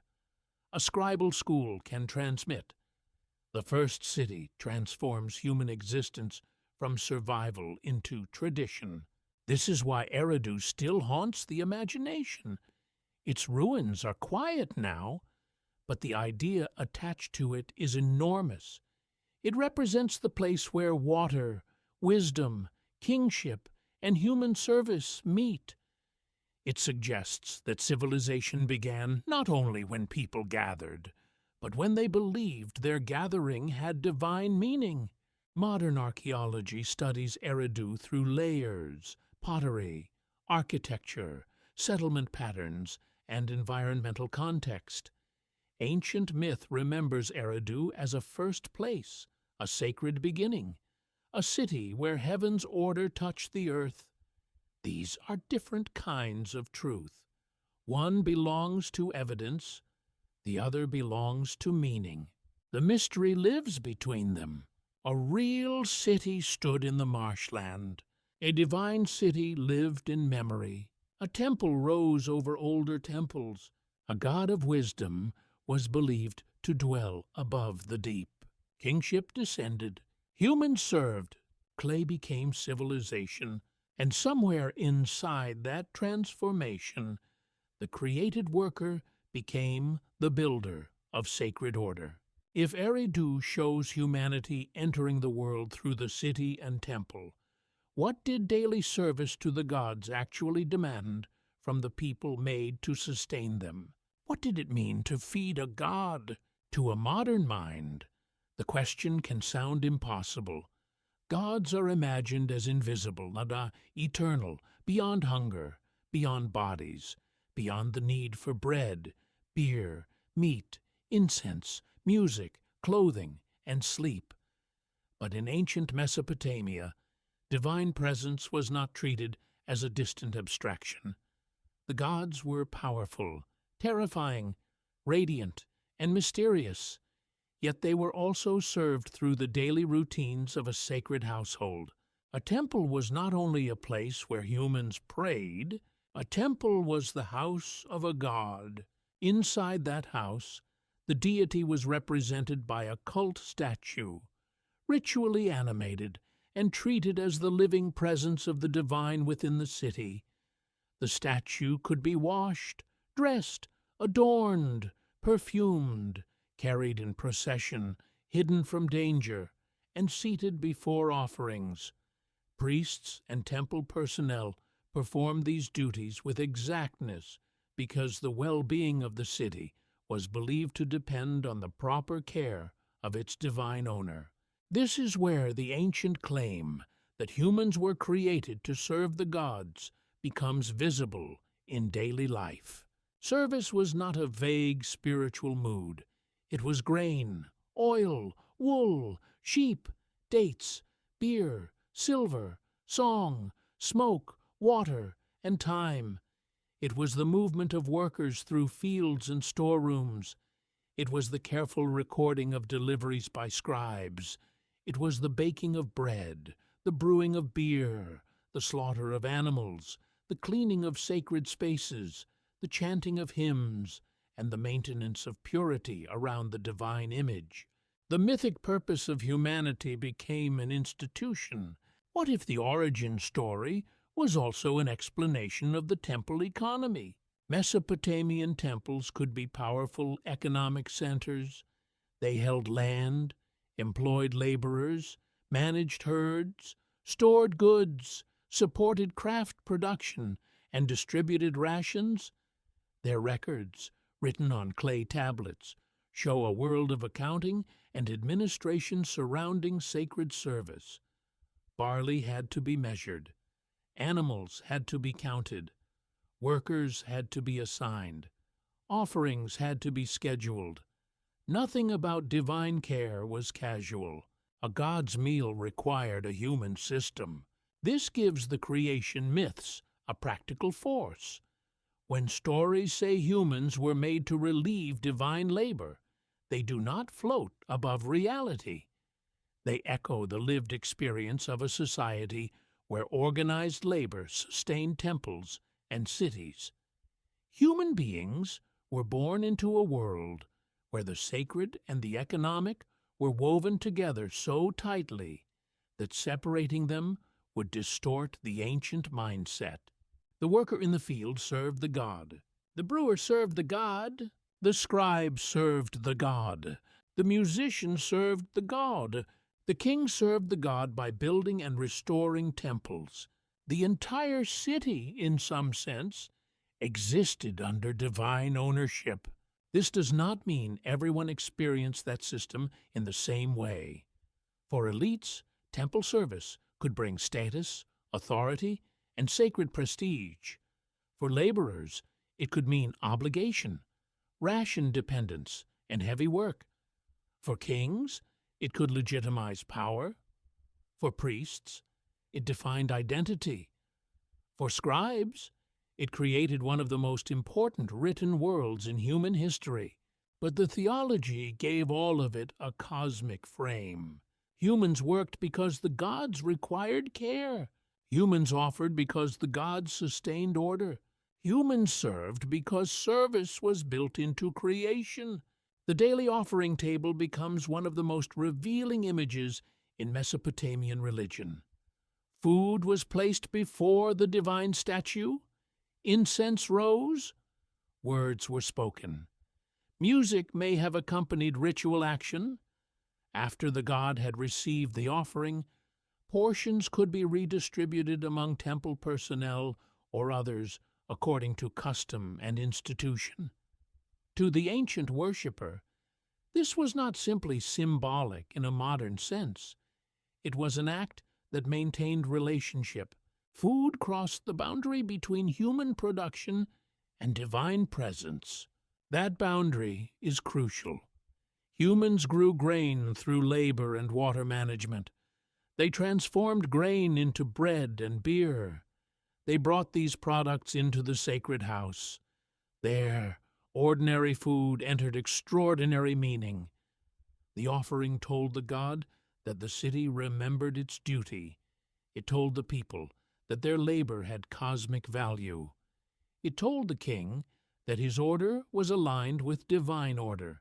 Could a loaf of bread become a bridge between clay and heaven? In Mesopotamian thought, yes. The same is true of music. Hymns were not decoration. Laments, praises, and ritual songs gave voice to the city before the gods. The human voice became an instrument of service. In some traditions, specialized singers and lamentation priests performed words believed to soothe divine anger, mourn destruction, or restore sacred balance. Sound itself became labor. This expands the meaning of human work. Labor was not only physical, it was ritual, artistic, emotional, and linguistic. A person could serve by lifting earth, but also by lifting a hymn. A person could maintain a canal, but also maintain a tradition. A person could feed a god with bread, but also honor the god with sound. The created servant was not merely a beast of burden. The created servant became a ritual being. This is one reason the Mesopotamian view of humanity is more complex than it first appears. To say humans were created to serve the gods can sound degrading, and in many ways it is humbling. Humans are mortal. They are dependent. They do not command the cosmos. Their duty is framed by divine need, yet the very act of service places them at the center of cosmic maintenance. Without human ritual, the relationship between city and God becomes strained. Without offerings, the divine household on earth is neglected. Without temples, divine presence lacks its proper dwelling among humans. The servant becomes necessary. This necessity creates a quiet power. Ancient texts often portray humans as limited, but not meaningless. Their lives are short, but their rituals matter. Their bodies return to dust, but their offerings feed the sacred order. Their labor is heavy, but it participates in something vast. Even a small act, when performed within the temple system, belongs to a chain connecting river water, field, grain, storehouse, altar, statue, god, city, and cosmos. That chain was fragile. If drought came, offerings suffered. If war came, temples could be plundered. If a city fell, the god might be seen as abandoning it or being carried away. If rituals failed, people feared divine anger. The created role of humanity was therefore never secure. It had to be repeated every day. Creation was not finished once humans opened their eyes. Creation had to be maintained through service. This is the emotional weight behind Mesopotamian ritual life. Every morning could be understood as a renewal of the ancient arrangement. The god must be tended. The house must be purified, food must be prepared. Records must be kept. Songs must be sung. The city must show that it has not forgotten why humans were made. But memory can become burden. When every human task is tied to divine expectation, ordinary life becomes sacred and heavy at once. Work is meaningful, but inescapable. Service connects humans to gods, but also reminds them of their lower place. Ritual elevates human action, but it also binds human existence to obligations never chosen by the individual. This is where the great tension sharpens. If humans were created for service, why were they given inner lives so large that service alone could not contain them? A worker can bring grain and still grieve. A priest can chant and still doubt. A king can build temples and still fear death. A scribe can record offerings and still wonder whether his own name will survive. The temple system explains the human role, but it does not exhaust the human soul. The gods may receive food, but humans hunger too, not only for bread, for meaning, for memory, for justice, for a sign that their brief lives matter beyond the task assigned to them. The ancient Mesopotamian world placed humans in service to the divine household, yet the very richness of that service created art, music, writing, architecture, economy, and theology. What began as obligation became civilization. What began as labor became culture. What began as feeding the gods became a human attempt to feed the invisible hunger for purpose. And if humans were made to serve the gods through temples, offerings, and endless labor, why did the gods give them the dangerous gift of a mind that could question the purpose of service itself? Why would a being created for service be given the power to question?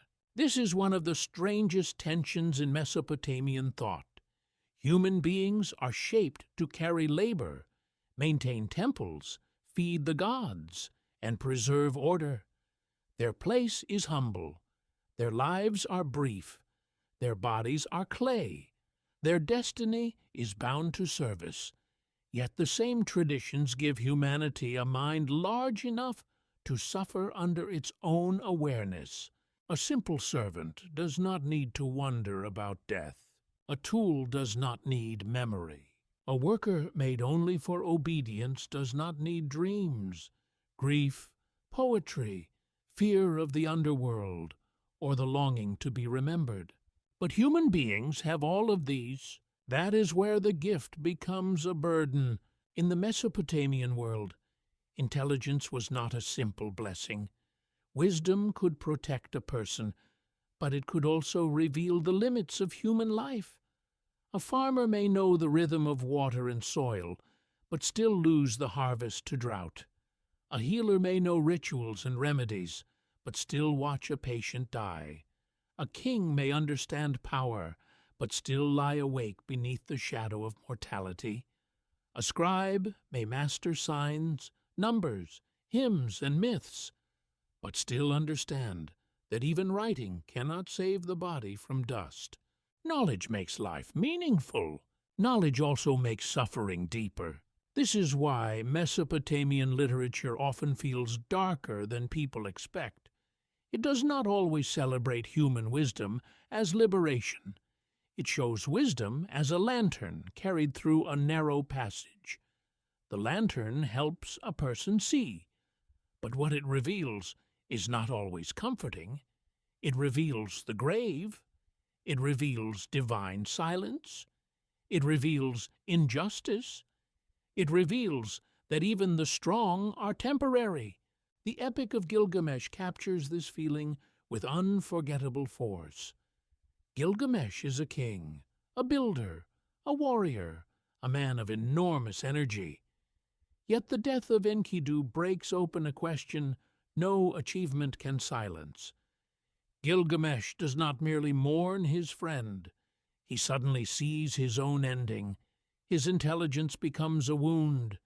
He understands that he too will die, and that understanding drives him beyond the ordinary boundaries of kingship. He searches for life without death. But the Mesopotamian answer is severe. Immortality belongs to the gods. Humans receive name, fame, building, friendship, kingship, wisdom, and ritual, but not escape from mortality. The human mind can imagine eternity, but the human body cannot possess it. What kind of creator gives a mortal creature the ability to desire what it cannot have? This question does not belong only to myth. It belongs to psychology. Human consciousness is powerful because it can travel beyond the present moment. It can remember childhood, imagine the future, regret decisions, invent gods, fear punishment, honor ancestors, and picture worlds that do not exist. That same ability creates anxiety. A sheep does not build a tomb in fear of being forgotten. A reed does not compose a lament for a fallen city.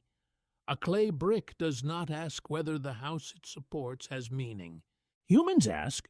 The ancient Mesopotamians built entire traditions around that asking. Their laments for destroyed cities give voice to collective trauma. Their wisdom texts question whether the righteous always prosper.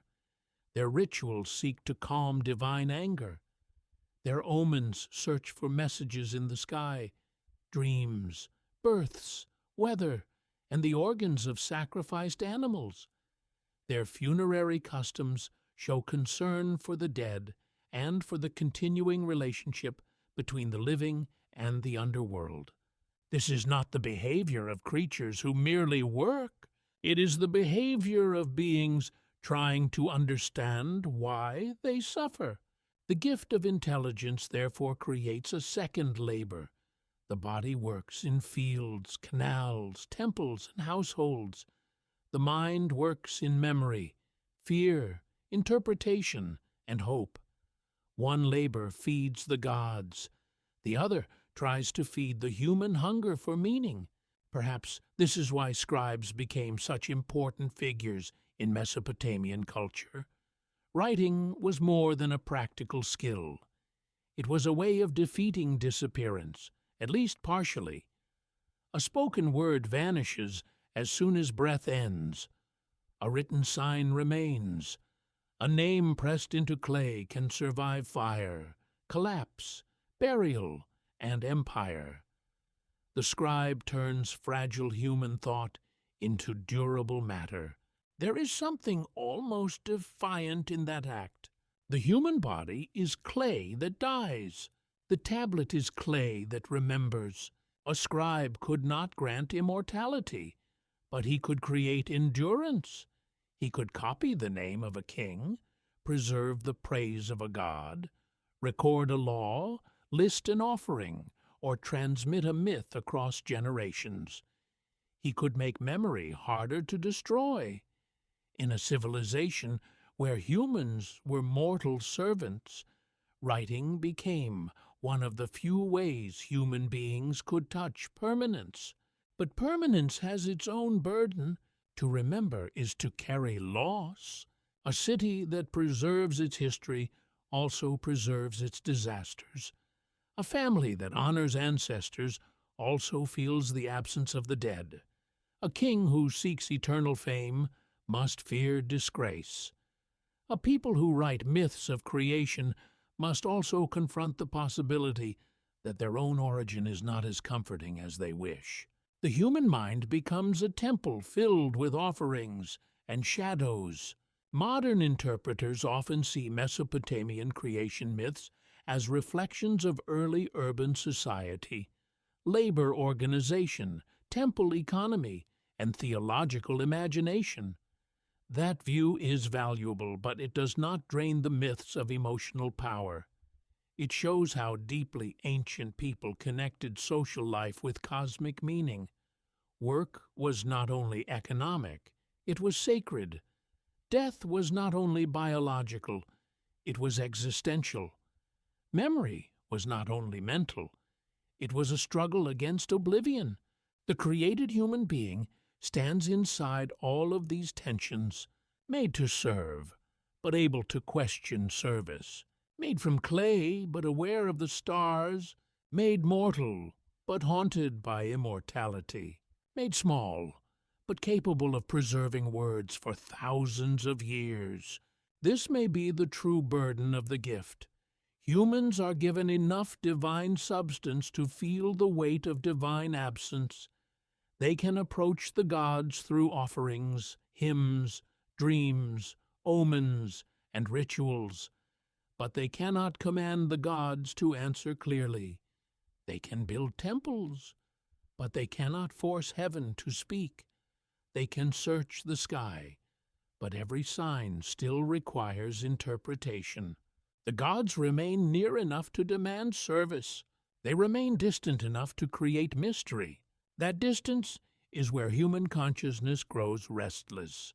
Why do the gods hide their purposes? Why must humans work without full understanding? Why does the righteous person suffer? Why does the wicked sometimes prosper? Why do cities protected by great gods still fall? Why does every child born from sacred creation eventually walk toward death?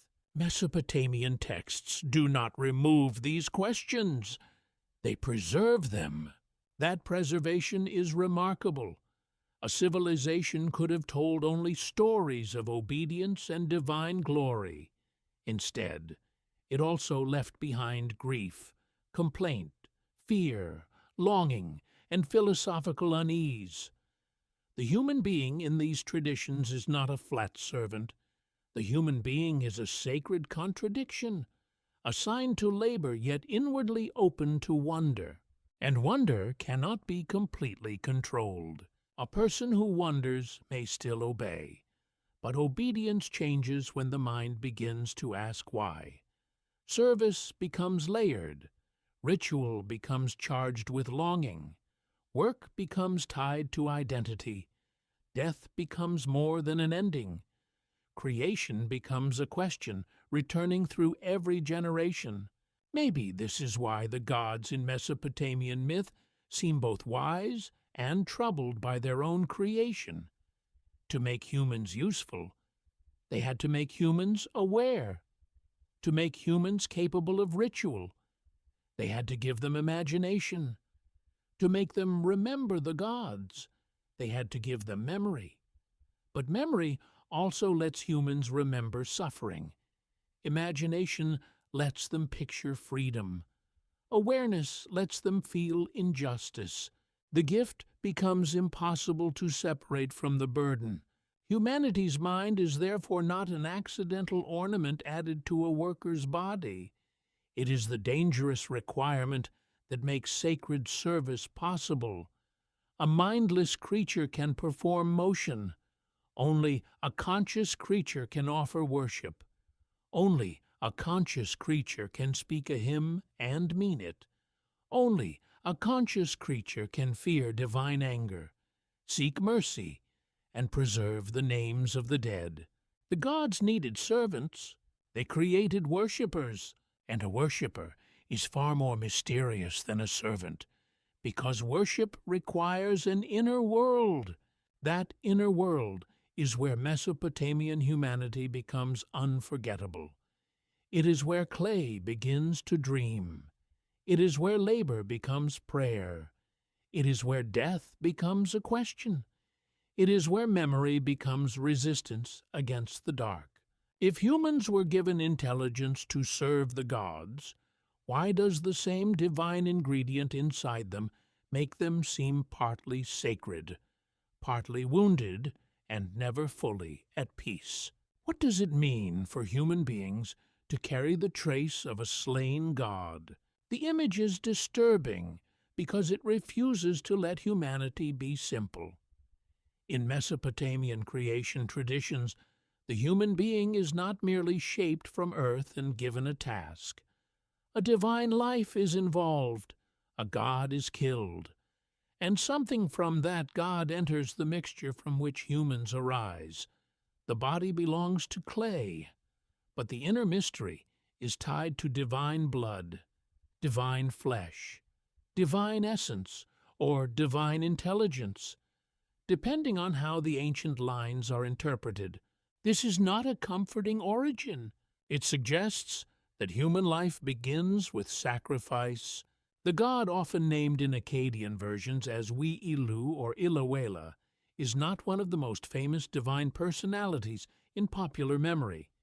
He is not Enki, not Enlil, not Anu, not Inanna, not Marduk, yet his role is profound. He becomes the divine ingredient in humanity. His death allows a new kind of being to exist. He disappears as an individual god, but something of him continues inside the human race. Why would a god have to die for humans to become conscious? The ancient text does not explain this in modern philosophical terms. It presents the act in mythic language, but the symbolism is powerful. A being made only from clay would belong entirely to the earth. A being made only from divine material would belong too closely to heaven. Humanity must stand between. The sacrificed God provides the bridge.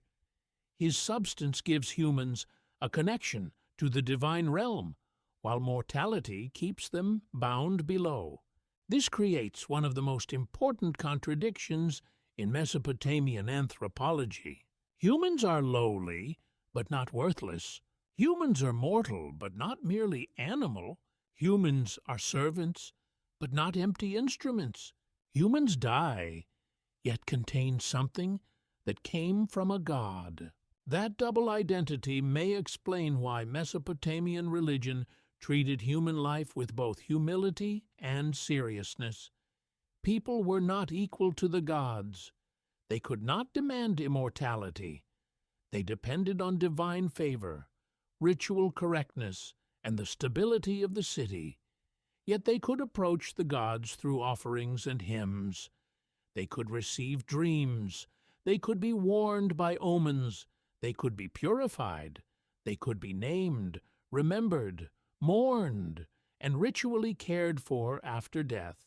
A creature with divine blood cannot be treated as ordinary mud.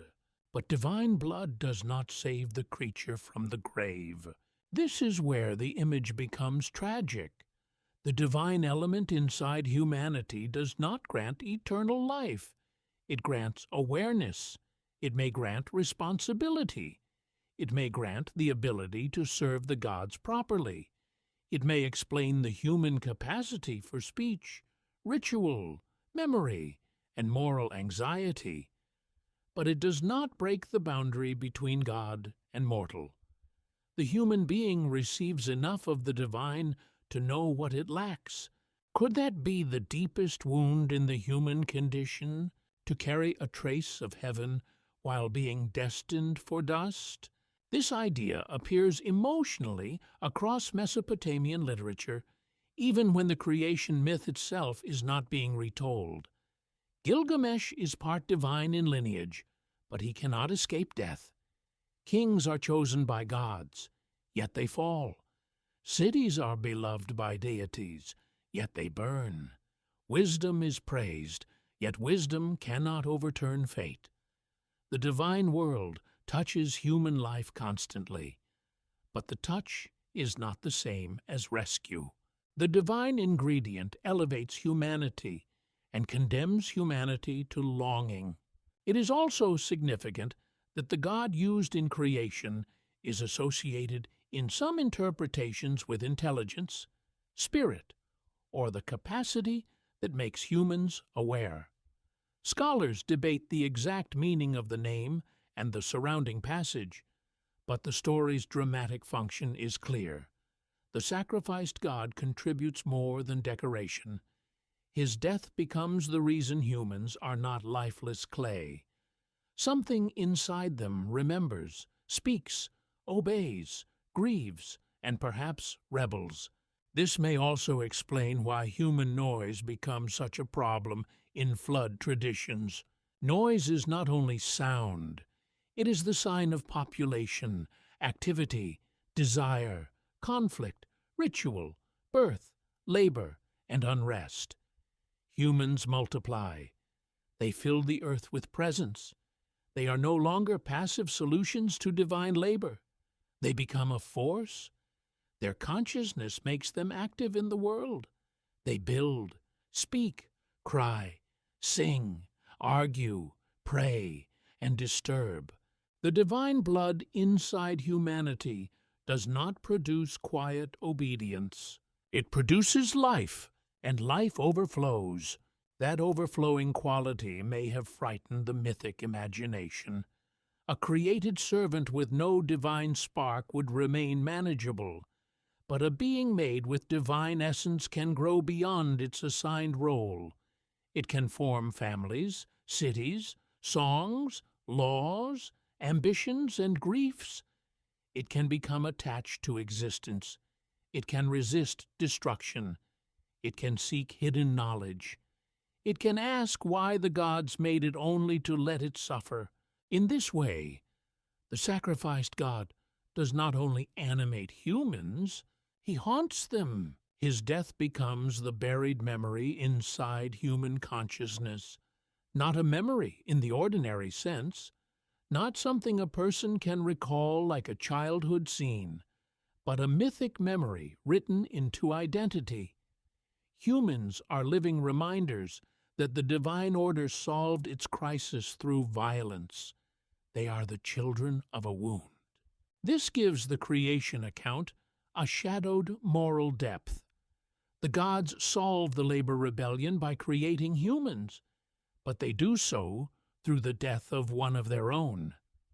The suffering of the divine workers is answered by the sacrifice of another divine being. The burden is transferred downward. The cost is hidden inside the creatures who must now serve. What if human restlessness comes from being born out of an unresolved divine conflict? The myth does not say this directly, but it invites the thought. Humans inherit labor from the rebellious gods. They inherit mortality from clay. They inherit awareness from divine substance. They inherit obligation from the council. They inherit longing from their in-between nature. No wonder the human condition feels unstable. The body wants food, the temple demands offerings, the city demands labor, the gods demand service, the mind demands meaning, the heart demands remembrance. All of these demands meet inside one fragile creature. Modern readers sometimes rush to turn divine blood into a literal claim about ancient beings, genetics, or hidden technology. That may make for dramatic speculation, but it moves beyond what historians can responsibly say.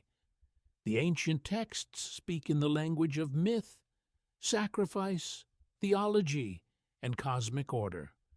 Archaeology confirms the cultures, temples, tablets, and practices that carried these traditions, but it does not confirm modern claims of biological engineering by extraterrestrial visitors.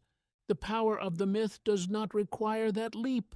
Its power lies in how it explains human contradiction. We are material, yet symbolic. We are temporary, yet obsessed with permanence. We are assigned to serve, yet capable of questioning the assignment. We are born from earth, yet filled with a sense that earth is not the whole story. That may be why the divine blood motif endured. It gave ancient people a way to speak about the human interior, the strange inward depth that makes a person more than flesh.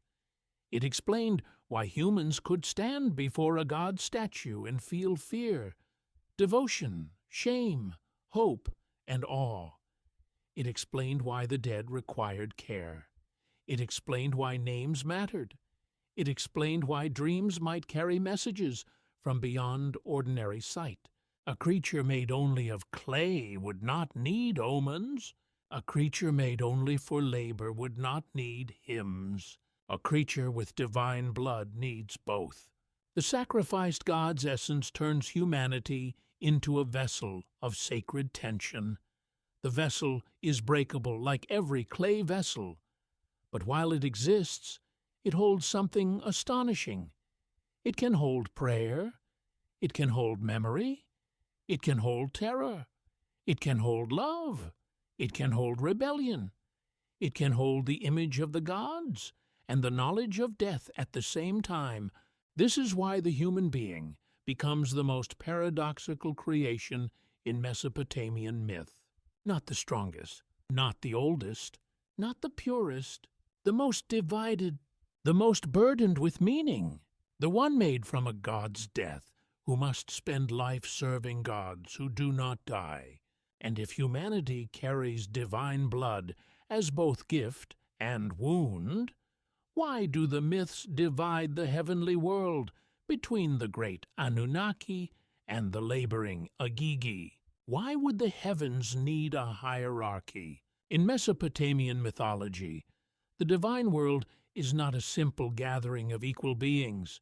It has rank, authority, labor, command, rebellion, negotiation, and fear. Some gods sit high in the cosmic order. Others serve beneath them. Some decide destinies. Others carry out work. Some are associated with great forces of heaven, storm, wisdom, birth, or the underworld. Others appear as groups, attendants, workers, messengers, or powers whose role depends on context. This hierarchy is essential to understanding why humanity becomes necessary. The names Anunnaki and Igigi are among the most famous and most misunderstood terms in modern discussions of Mesopotamian myth. In popular imagination, they are often treated as fixed categories with simple meanings. The Anunnaki are sometimes imagined as a single race of creator beings, while the Igigi are described as lesser worker gods. But ancient texts are more complicated. The use of these terms changes across periods, languages, cities, and literary traditions. That complexity matters. In some contexts, Anunnaki refers to great gods. In other contexts, especially in later traditions, the Anunnaki can be connected with the underworld. The Igigi are often associated with the heavenly gods, but in the Atrahasis tradition, they are the divine workers whose exhausting labor leads to revolt. These names are not modern scientific labels. They belong to a living religious world that changed over centuries. What if the confusion itself reveals something important? Ancient Mesopotamians did not imagine the divine realm as one flat system. They imagined a layered universe, heaven above, earth in the middle, the watery deep beneath, the underworld below. Divine beings belonged to these realms in different ways. Their power depended on place, function, genealogy, and ritual tradition. A god's importance could rise or fall as empires changed and cities gained or lost influence. The heavens had politics, and politics requires hierarchy. The laboring Igigi in the Atrahasis tradition bring the divine hierarchy into sharp focus. They are not powerless, but they are burdened. They are gods, yet they work under command. Their divine nature does not protect them from exhaustion. Their status does not free them from obligation. They dig canals and perform the labor that sustains the order of the world. This creates a disturbing mirror of human society. Mesopotamian cities depended on ranked labor. Kings, priests, administrators, scribes, farmers, herders, craft workers, soldiers, merchants, and laborers all occupied different places in the social order. Some commanded, some recorded, some prayed, some carried baskets, some built canals. The myth projects this structure upward, into the realm of the gods. The result is a cosmic explanation for earthly inequality. If even the gods have ranks, then hierarchy appears woven into existence itself. But the rebellion of the Igigi shows that hierarchy is unstable when burden becomes unbearable. The lower gods do not remain silent forever. They gather, they complain, they frighten the great gods. The cosmic administration discovers what every earthly administration fears. Those who carry the system can threaten the system when they refuse to continue. This is where humanity enters as replacement. Human beings are not created outside hierarchy. They are created because hierarchy needs repair. Their role is not invented in a peaceful garden. It emerges from a crisis of command. The Igigi cannot continue as before. The Anunnaki, or the great divine powers in council, must preserve order without allowing the rebellion to destroy divine rule. So a new class of being is introduced, not God enough to join the divine assembly, not animal enough to lack sacred responsibility. Humanity becomes a third category within the hierarchy of existence. This is one of the most powerful ideas in the tradition. Humans are placed below the gods, but they do not belong outside the sacred system. They are included precisely because they serve. Their work is low in status, but high in cosmic importance. They dig, build, farm, cook, chant, count, mourn, and offer. Through these acts, they support the divine order that once depended on the Igigi. Could human civilization be the earthly continuation of a divine labor dispute? The myth suggests something close to that, though in symbolic form. Human society inherits the structure of divine society. Temples become houses of gods. Kings become earthly agents of divine will.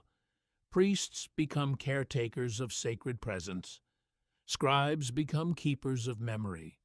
Workers become sustainers of the system.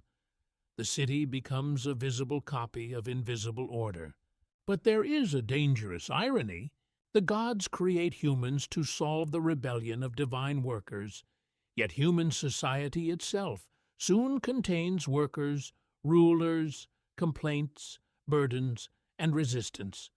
The pattern repeats. The hierarchy that needed repair is recreated on earth.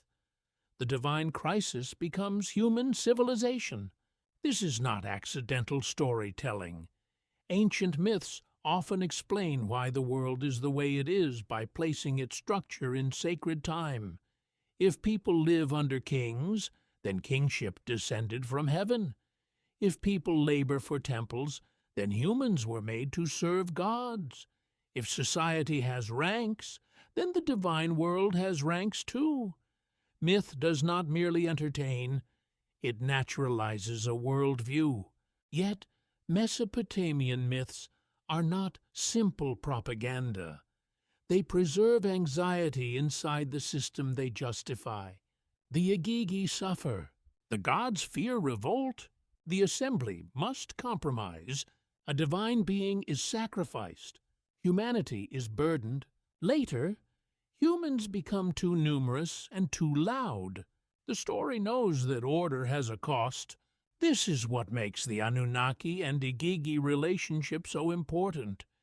It reveals that cosmic order is not effortless harmony. It is negotiated through power. It depends on labor. It can break.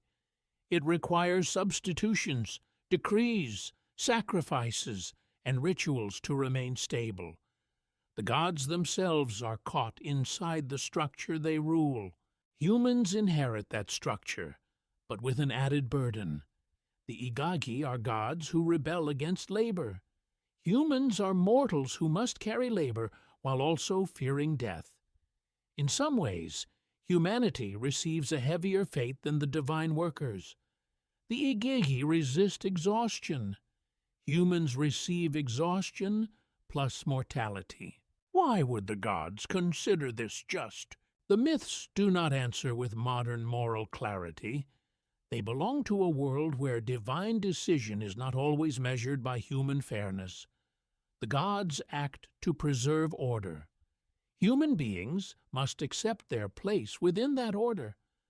But the texts also leave room for sympathy, grief, and unease. They show the burden.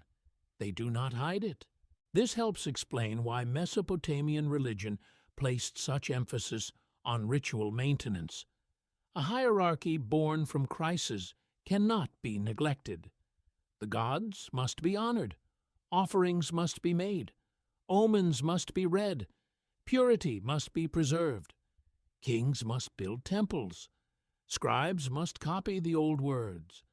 Every act of service helps prevent the sacred order from sliding back toward chaos. The human role is therefore both humble and immense. Humans are not members of the divine council, but the council's decision depends on them. Humans are not gods, but gods receive care through human hands. Humans are not immortal, but their service maintains a world imagined as older than humanity itself. This is the paradox that gives the hierarchy its emotional force. The lowest conscious beings in the cosmic order become necessary to the highest. The clay creatures carry the burden abandoned by divine workers. The mortals feed the immortals. The fragile sustain the powerful. And perhaps that is why the myth still unsettles us. It refuses to make hierarchy clean. It shows power depending on those beneath it. It shows labor as sacred and oppressive at the same time. It shows humanity as both created servant and indispensable support. The Anunnaki and the Igigi reveal a universe built in layers, but they also reveal that every layer presses upon the one below it. The higher gods press upon the worker gods. The worker gods rebel. The burden descends to humanity. Humanity builds the temples and cities that keep divine presence alive on earth. A cosmic ladder is formed, but ladders are climbed from below, and if humanity was placed beneath the gods to carry the labor of the Igigi, why do the creation traditions give such power to the forgotten goddesses who shaped human life itself? Why do the hands that shape humanity so often belong to goddesses whose names many people no longer remember? Mesopotamian creation stories are sometimes retold as if male gods alone designed human origins. The Great Council decides, Enki offers wisdom, Enlil represents authority. A divine worker is replaced. The Anunnaki become the powers behind the cosmic order. But when the moment of actual formation arrives, the story cannot move without the goddesses of birth. The body must be shaped. Life must be brought forth. The new creature must pass from idea into flesh. And this is where figures such as Ninhursag, Ninmah, Nintu, Mami, Beletili, and Aruru become essential. These names belong to different texts, periods, titles, and theological contexts, so they should not be treated carelessly as one identical goddess in every story. Yet they circle the same sacred territory: birth, formation, womb, mothering, destiny, bodily life, and the mysterious passage from non-being into being. Humanity is not only decreed, humanity is delivered. This changes the emotional shape of the origin story. A council can assign purpose, but a mother goddess gives that purpose a body. A god of wisdom can propose a solution, but the birth goddess brings the solution through the threshold of life. The myths recognize something ancient societies understood with absolute clarity. Creation is not complete until life can emerge from the womb. What if the most important power in the making of humans was not command, but birth? In the Atrahasis tradition, The mother goddess known as Mami, or Belet Ili, plays a central role in forming humanity. She is called upon because the gods need more than strategy. They need biological mystery. They need a being capable of reproduction, not simply a manufactured servant shaped one time and left alone. Human creation must become self-continuing. One generation must lead to another. The labor force must renew itself through birth. That detail is practical, but also profound. A made object can break and disappear. A living species can multiply. The gods need a solution that does not require them to shape every worker by hand. So, the creation of humanity is bound to fertility. The birth goddess does not merely create individuals. She opens the path by which humanity becomes a people. She places the origin of civilization inside the female body, inside pregnancy, birth pain, milk, kinship, descent, and mortality. This is often overlooked. In myths about divine councils and cosmic labor, it is easy to focus on hierarchy, rebellion, and authority. But birth introduces a different kind of power. It is quieter, more intimate, and more frightening. A city can command workers, but every worker begins as a child. A king can order canals to be dug, but every digger is born from a mother. A temple can demand offerings, but the hands that bring offerings once had to be fed, carried, named, and taught. The goddess of birth stands behind the entire system. Ancient Mesopotamia did not idealize childbirth as gentle. It knew the danger. Birth was a threshold between life and death. Women faced real risk. Infants faced real risk. Rituals, prayers, amulets, protective figures, and appeals to divine powers surrounded pregnancy and delivery because birth was never guaranteed. To bring forth life was to stand at the edge of the unknown. So when a birth goddess shapes humanity, the myth is not simply celebrating fertility. It is placing human existence at a dangerous gate. Every person arrives through vulnerability. The creature made to serve the gods begins helpless. The worker begins unable to stand. The future king begins as an infant. The future scribe begins without language. The future priest begins crying for milk. Could this be why humanity is always more than its assigned function? Because every human begins not as a tool, but as a life entrusted to care. The birth goddesses also complicate the meaning of clay. Clay can be molded by hands, but life cannot be reduced to molding. In some creation scenes, the imagery of forming from clay and the imagery of birth overlap. The human being is crafted and born. This combination is deeply symbolic. It joins workshop and womb, skill and fertility, earth and body. Humanity is not merely a statue animated by divine will. Humanity is a living process. That process includes limitation. Birth gives life, but it also begins the movement toward death. To be born is to enter time. Every newborn carries the promise of growth and the certainty of decline. In this sense, the birth goddess gives humanity its most beautiful and most tragic gift. She gives continuity, but not permanence. Generations can continue, but individuals vanish. This may explain why family, ancestry, and funerary care mattered so deeply in Mesopotamian society. The dead were not always imagined as gone into nothingness. They entered a shadowy underworld, and the living were expected to remember, feed, and honor them through proper rites. Birth and death formed a chain of obligation. The mother gives life to the child. The child later cares for the dead. The household becomes a bridge between womb and grave. The forgotten female creators therefore reveal a side of human origins that labor myths alone cannot explain. Humans are made to work, but they are also born into kinship. Humans are made to serve gods, but they are also dependent on mothers. Humans are made for temples, but they first belong to households. Humans are made from clay, but they continue through bloodlines. This matters because civilization is not only built by kings, priests, and laborers. It is reproduced by families.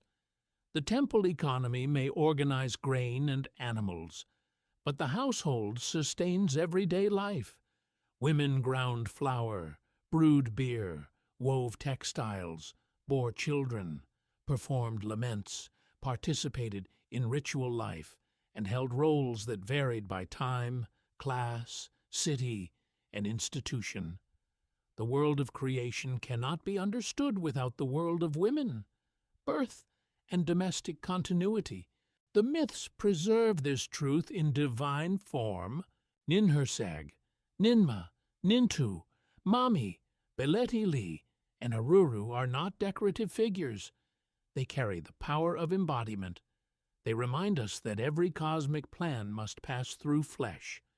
No decree becomes human until a body exists. No labor can be transferred until hands are born.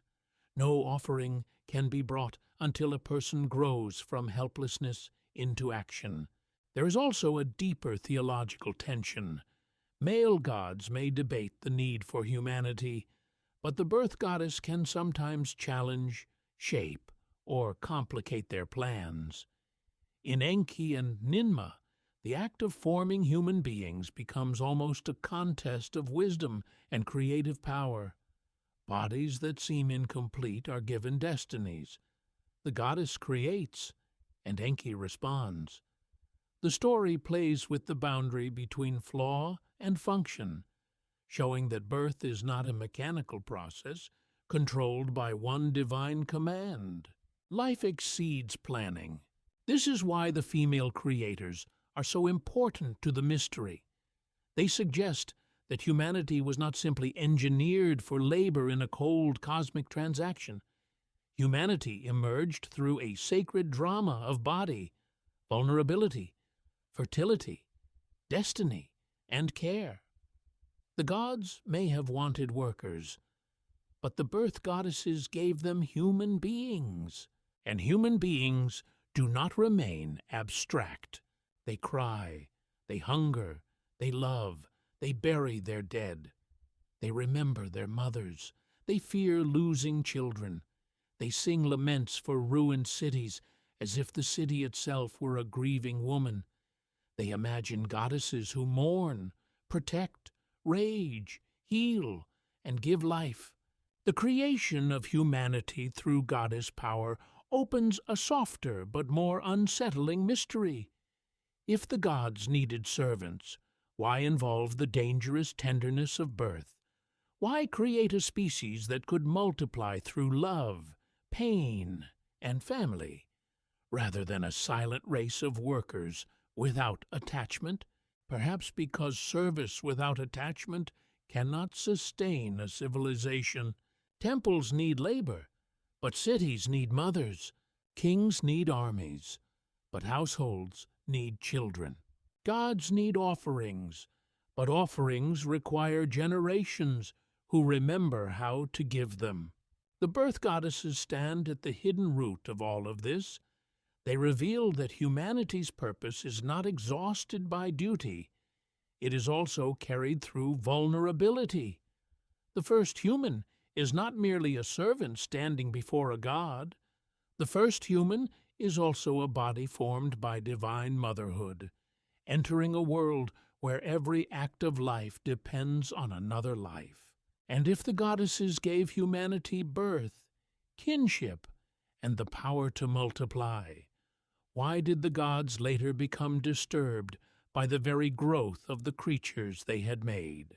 Why would the gods regret a creation that solved their own crisis? In Mesopotamian flood traditions, humanity does not remain small, quiet, and controllable.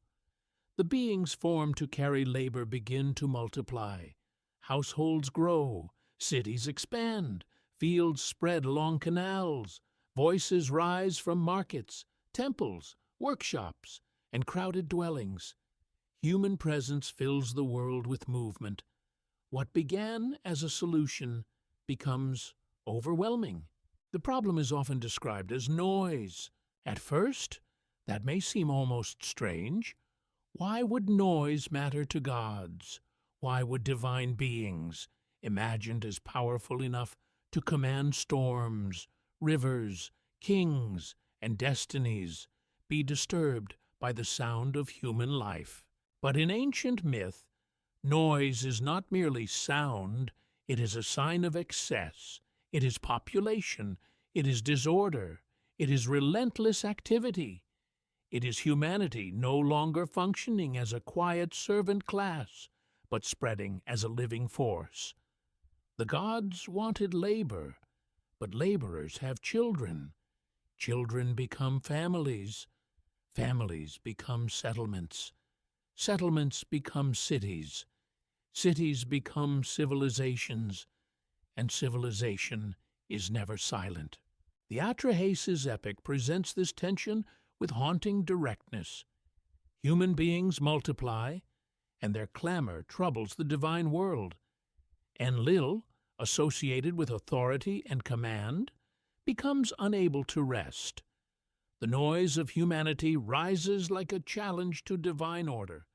The gods respond not with one immediate flood, but through a sequence of pressures. Plague, drought, famine, and scarcity are used to reduce the human population. This is not a gentle story. It is one of the oldest surviving meditations on overpopulation, divine anger, human vulnerability, and the terrifying fragility of civilization. Imagine the land under a pitiless sky. Canals shrink, fields crack, grain stores empty, mothers search for food, priests cry out in temples. The gods who once required offerings now watch the human world weaken. The beings made to feed heaven cannot feed themselves. The system begins to collapse from both ends. What if the same labor that maintained divine order also made humanity too powerful to tolerate? The flood tradition exposes a contradiction at the center of human creation. The gods need humans to work, offer, build, and sustain temples. Yet when humans become numerous enough to fulfill that role on a grand scale, their very abundance becomes threatening. Human success turns into divine irritation. Growth becomes guilt. Civilization becomes noise. This reflects a deep, ancient anxiety. Cities were miraculous, but also dangerous. They concentrated labor, wealth, disease, hunger, conflict, ambition, and social tension. Irrigation could bring fertility, but also salinization, disputes over water, and dependence on fragile systems.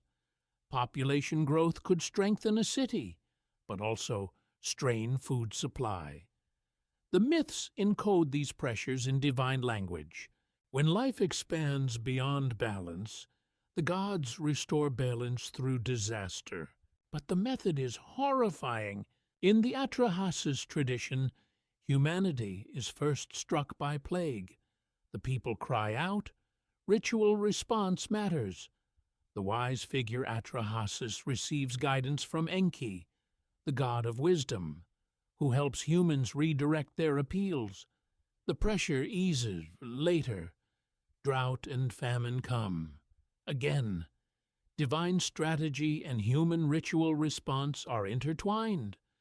The world becomes thinner, harsher, quieter. The gods seek silence, but the silence they create is the silence of suffering. There is an uncomfortable moral question here. If humans were made by the gods, why punish them for becoming what living beings naturally become? To multiply is part of life. To make sound is part of being alive. To gather is part of civilization. The gods fashioned a species with fertility, hunger, memory, and social bonds. Then they become disturbed when those qualities fill the earth. The myth does not soften the tension, it preserves it. This is why the flood is more than a punishment story. It is a story about the failure of the original arrangement. Human creation solved the rebellion of divine workers, but it did not create lasting peace. The burden moved downward, and the consequences grew outward. The clay creatures became numerous enough to disturb heaven. The divine response escalates until the flood is decreed. Water, the source of life in Mesopotamia, becomes the force of destruction. This reversal would have been deeply meaningful in a land dependent on rivers. Water made fields fertile, filled canals, carried boats, shaped trade, and sustained cities. But water could also break boundaries, drown settlements, erode fields, and turn order back into mud. The same element that allowed civilization to rise could return it to chaos. The flood is therefore not random, it is creation undone. Clay dissolves, cities vanish beneath water. The world returns to a condition close to primordial disorder. Human voices disappear. The gods receive the silence they demanded. But silence brings its own terror. In some versions of the Mesopotamian flood story, the gods themselves become frightened by the catastrophe. The storm is too great. The destruction is too total. The divine powers who unleash disaster recoil from what has been done. This detail is extraordinary. It suggests that even the gods do not fully control the emotional consequences of their decisions. They can decree destruction, but they cannot escape the horror of a world emptied of human presence. The flood exposes divine dependence. When humans are gone, offerings cease. Smoke no longer rises. Bread is not placed before the gods. Beer is not poured. Hymns are not sung. Temples no longer pulse with service. The gods wanted quiet, but absolute quiet means the collapse of the relationship that sustained their earthly houses. This may be one of the most powerful reversals in Mesopotamian mythology. The humans who were made as servants become necessary to the gods' own order. Their noise is unbearable.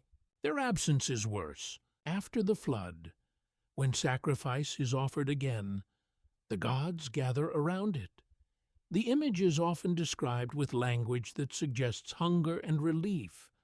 Modern readers may find this strange, but within the ancient worldview, it makes perfect sense.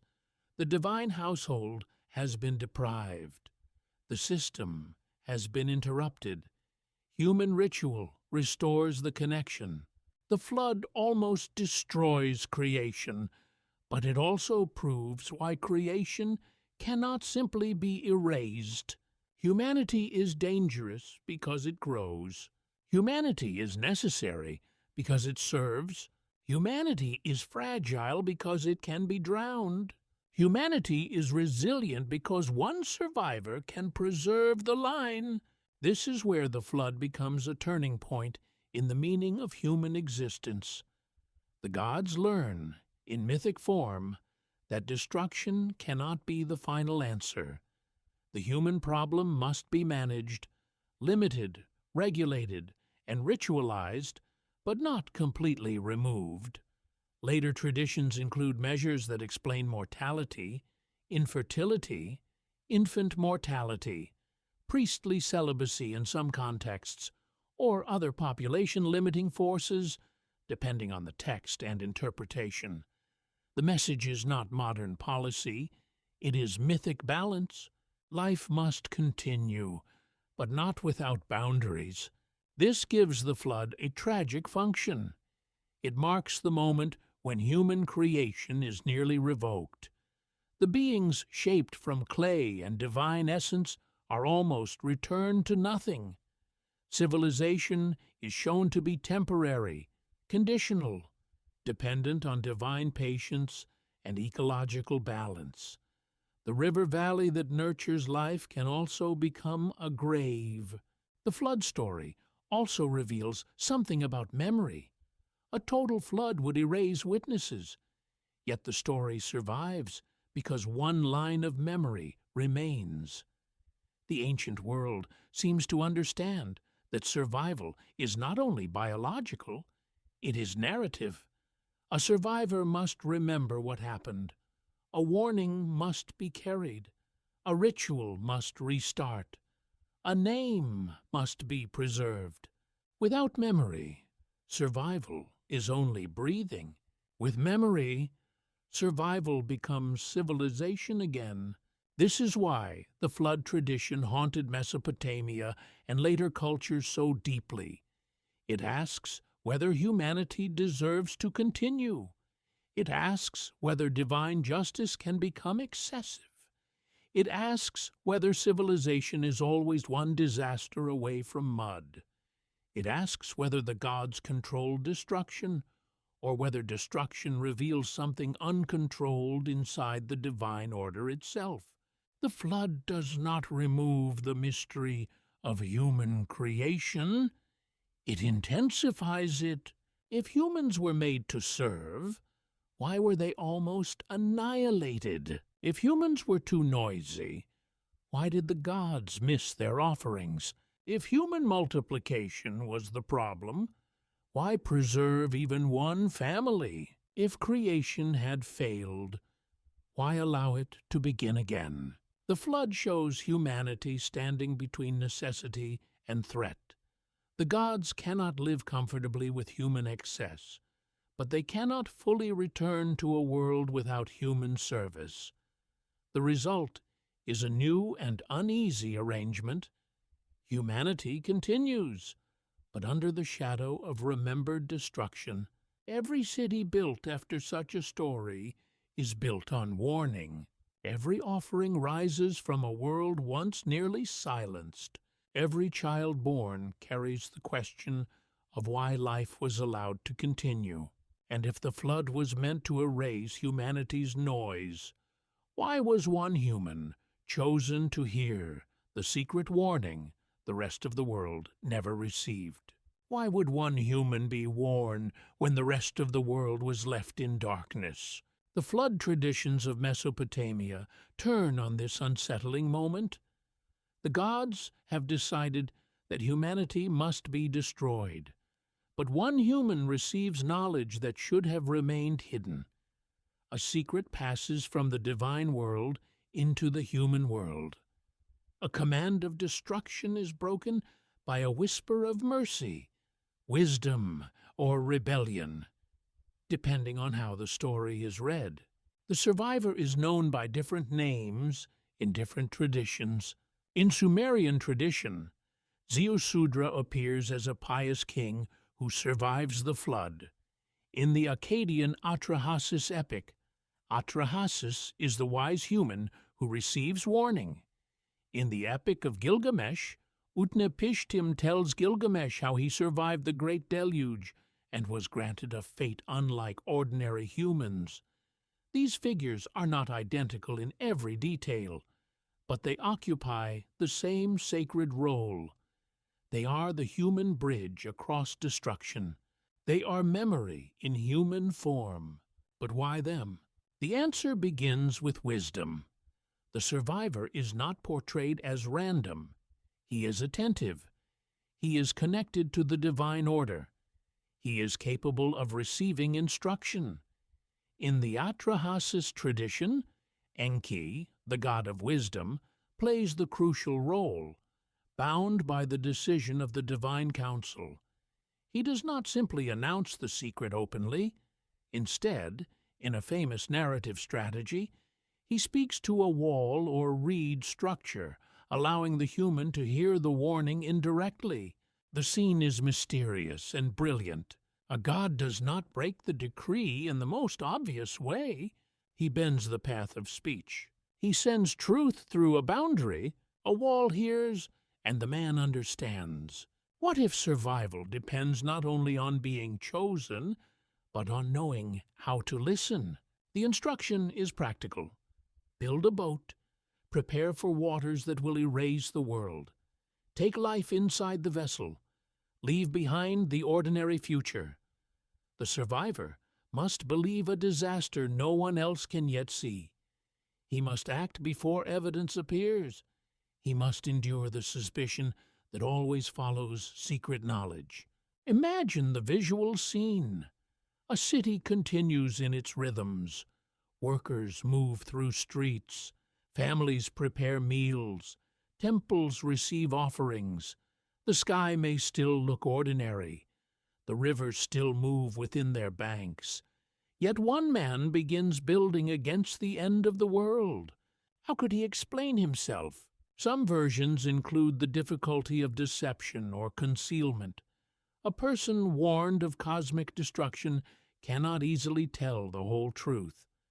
The knowledge is too heavy. The decree is too dangerous. The people around him do not share the warning. The survivor becomes isolated by what he knows. This is a powerful psychological image.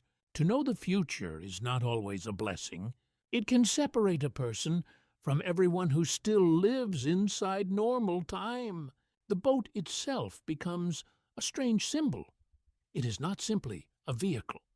It is a temporary world. Inside it, life is gathered against annihilation. Seed, animal, family, craft, memory, and hope are sealed within wood, while the old order dissolves outside. The ark or great boat becomes a floating womb, a new container of creation. The first humanity was shaped from clay. The preserved humanity survives inside a vessel. Water destroys the world. A crafted object protects the future. This is deeply Mesopotamian. Human skill, guided by divine wisdom, becomes the means through which life continues. The survivor does not stop the flood by strength. He survives through instruction, obedience, building, and timing. Wisdom does not cancel disaster. It creates a passage through it. That distinction matters. The flood is not prevented. The world still drowns. The survivor is not given control over the gods. He is given a way to endure what the gods have decreed. In the Epic of Gilgamesh, Utnapishtim's story carries an added emotional weight because Gilgamesh seeks immortality. The flood survivor is living proof that a human once crossed the boundary of ordinary fate. Utnapishtim and his wife are granted a special condition beyond normal humanity. For Gilgamesh, this is both hope and torment. If one human escaped death, why not another? If the gods once made an exception, could they do so again? The answer, for Gilgamesh, is devastating. The exception does not become a rule. The survivor's immortality is not offered to all humanity. It marks the flood as a unique rupture in cosmic history. Utnapishtim lives beyond ordinary fate, but his existence does not abolish human mortality. Instead, he becomes a witness to its boundaries. He tells Gilgamesh that the path he seeks is not open in the way he desires. The survivor preserves life, but not the human dream of endless life. This deepens the mystery of the warning. The gods allow one line to continue, yet they do not change the basic human condition. People will still die, cities will still fall, kings will still search for permanence and fail. The flood resets the world, but it does not heal the wound at the center of human existence. Why save humanity without saving humans from death? Perhaps the mythic answer lies in balance. Complete destruction would end the divine-human relationship. Total human freedom from death would threaten the boundary between gods and mortals. So the survivor stands in the middle. Humanity continues, but under limits. Memory survives, but immortality remains rare. Wisdom is given, but only enough to preserve life, not to overthrow destiny. Enki's role is crucial here. He is often the god who protects human life through cleverness. He does not always challenge divine authority directly. He works through indirect speech, hidden knowledge, and strategic compassion. His wisdom preserves the system by preventing total loss. In this sense, he is not merely saving one man. He is saving the possibility of order after catastrophe. Because without humans, who will rebuild? Who will make offerings? Who will remember the gods? Who will tell the story of the flood? The chosen survivor reveals that humanity's greatest power may be continuity. Humans are fragile, but they transmit. A father teaches a son. A scribe copies an older tablet. A priest repeats an ancient rite. A city rebuilds on ruined foundations. A name crosses centuries. A story born in terror becomes tradition. The flood survivor is the first keeper of a wounded memory. He carries knowledge that the world can end. He carries knowledge that the gods can disagree.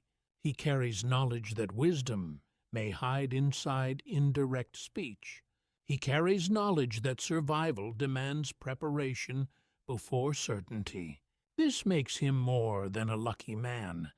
He becomes the ancestor of all post-flood humanity, a figure who proves that human existence continues not because it is innocent, but because it is necessary, remembered, and dangerously loved by at least one divine power. Yet the warning also creates a troubling moral shadow. If one person was saved, why not all if Enki could reveal the secret indirectly? Why only to the chosen survivor was the selection based on piety, wisdom, divine favor, narrative necessity, or the harsh logic of mythic preservation? The ancient texts do not give a modern ethical explanation that satisfies every question.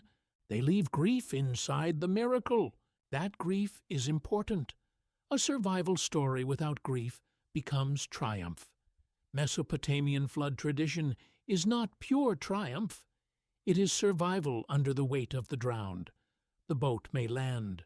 Sacrifice may rise again. The gods may gather. Life may continue. But the survivor knows what continuation cost. A world ended so that a world could begin again. The chosen human, therefore, stands at the center of one of Mesopotamia's deepest mysteries. He is obedient, but also entrusted with a secret against the decree. He is mortal, yet in some traditions lifted beyond mortality. He is saved, but surrounded by loss. He is a servant of the gods, yet becomes the one human the gods cannot erase from memory. And if one survivor carried the flood story into a renewed world, why did later empires reshape the meaning of human creation under new gods, new cities, and new visions of power? Why does the same human origin story change when a new empire rises? Ancient Mesopotamian myths did not remain frozen. They moved through languages, cities, temples, scribal schools, royal courts, and centuries of political change. A story born in one sacred atmosphere could be copied in another. A god who stood near the center in one city could become secondary in another. A mythic theme could survive while its meaning shifted beneath the weight of empire. This is one of the most important things to understand about Mesopotamian creation traditions. They were ancient, but they were not static. The movement from Sumerian to Akkadian, from city-states to kingdoms, from local cults to imperial theology, transformed how divine power was imagined.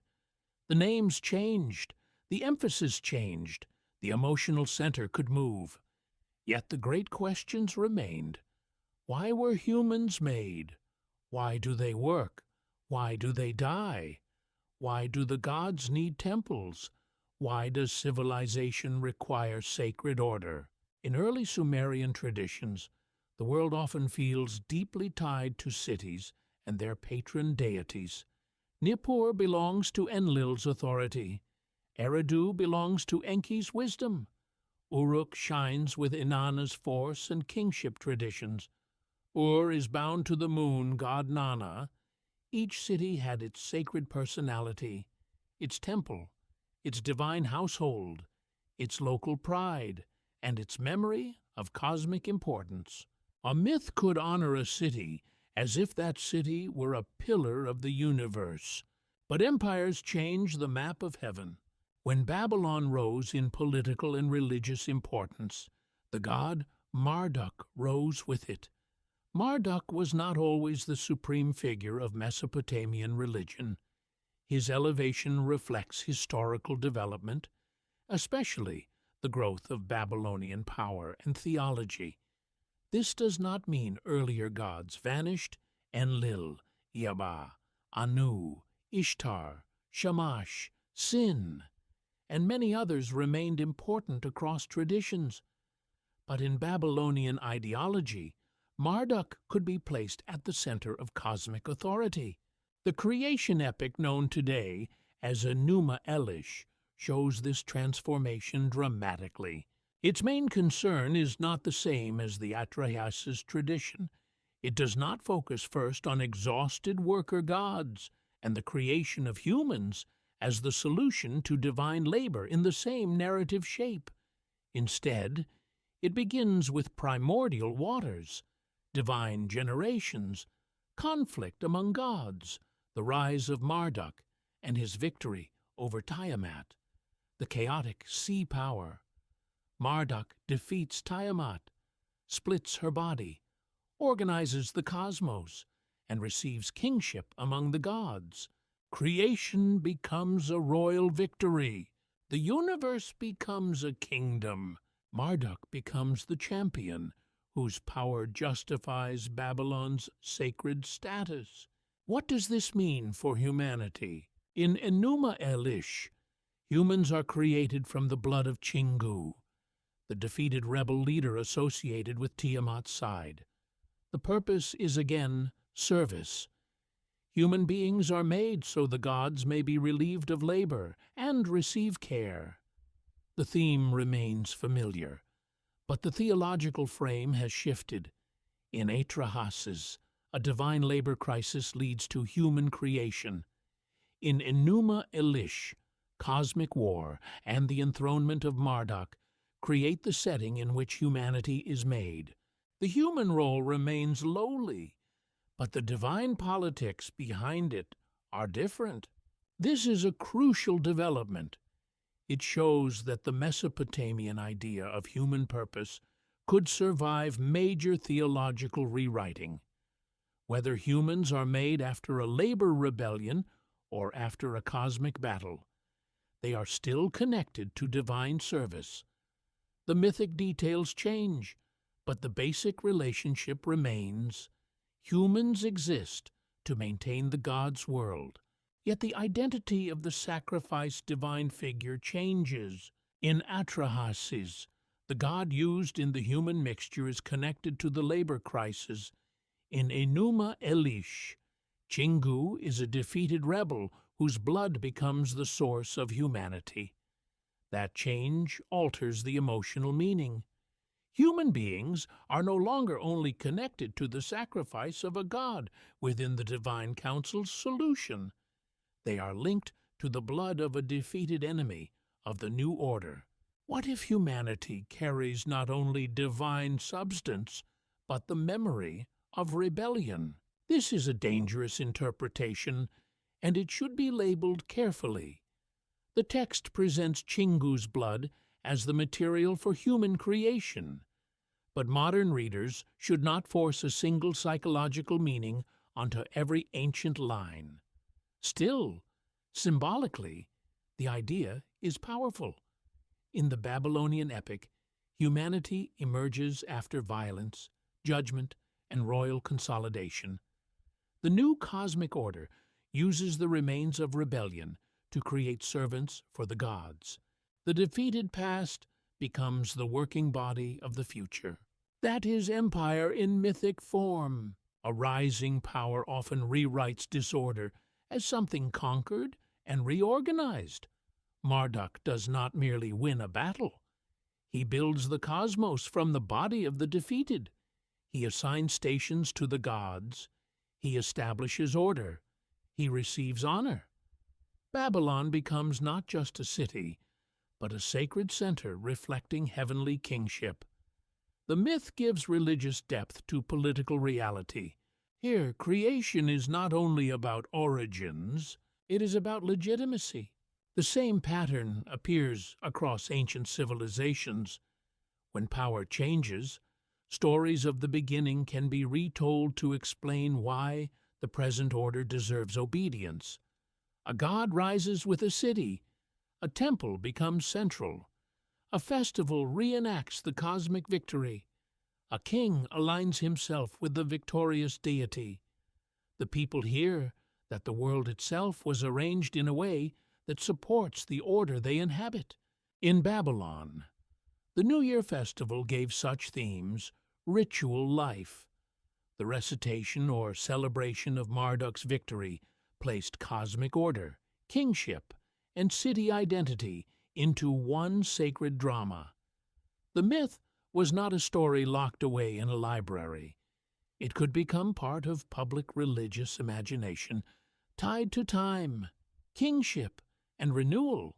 This reveals why human creation stories are so flexible. They are about where people come from, but also about who has the right to organize human life. If Enlil's authority dominates, the story sounds one way. If Enki's wisdom stands at the center, it sounds another. If Marduk's kingship becomes supreme, the story becomes a cosmic enthronement.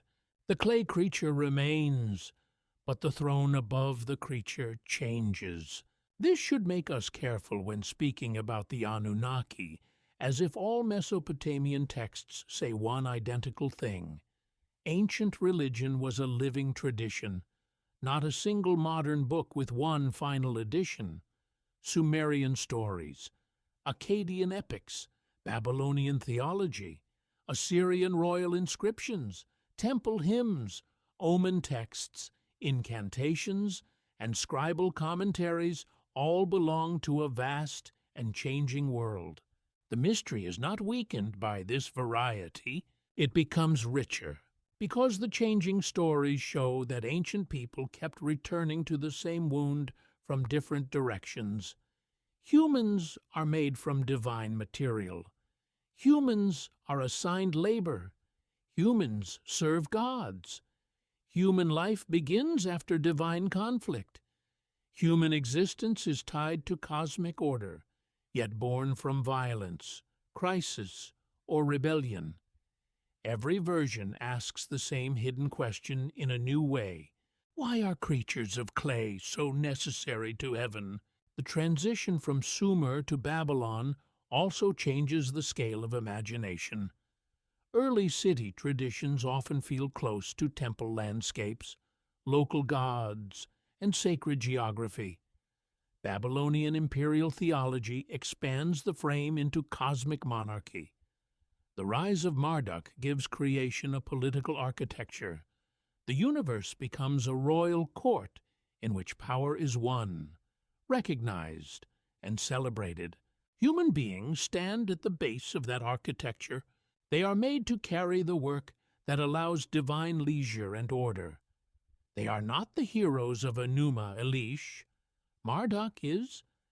They are not the great decision-makers. The gods are. Yet humanity remains indispensable because the gods' triumph must be maintained through worship, offerings, and ritual life on earth. A victory in heaven requires service on earth. That is the striking link between myth and civilization. The empire may rise, the chief god may change, the sacred city may shift, but the human being remains the one who brings food to the divine table, builds the temple, copies the text, sings the hymn, and remembers the story. Even when myth places humanity low, history shows that the myth survives only because humans preserve it. The gods speak through tablets written by mortal hands. This is the quiet reversal hidden in every retelling. The empire uses myth to glorify divine kingship, but the clay tablet outlives the empire. The scribe who copies the story may be socially minor compared with a king, yet his work carries the king's theology into distant ages. Babylon's god can be exalted in the text, but the text itself depends on human memory, human training, human clay, and human hands. The servant preserves the master's name. From Sumer to Babylon, human creation becomes a mirror of changing power. The story is rewritten because societies are rewritten. Gods rise because cities rise. Myths shift because temples, kings, and empires need meaning. Yet beneath every change remains the same unresolved tension. Humans are described as created to serve, but they become the carriers of divine memory. And if later empires could reshape the story of human origins, why do echoes of these Mesopotamian themes appear in traditions far beyond the land between the rivers?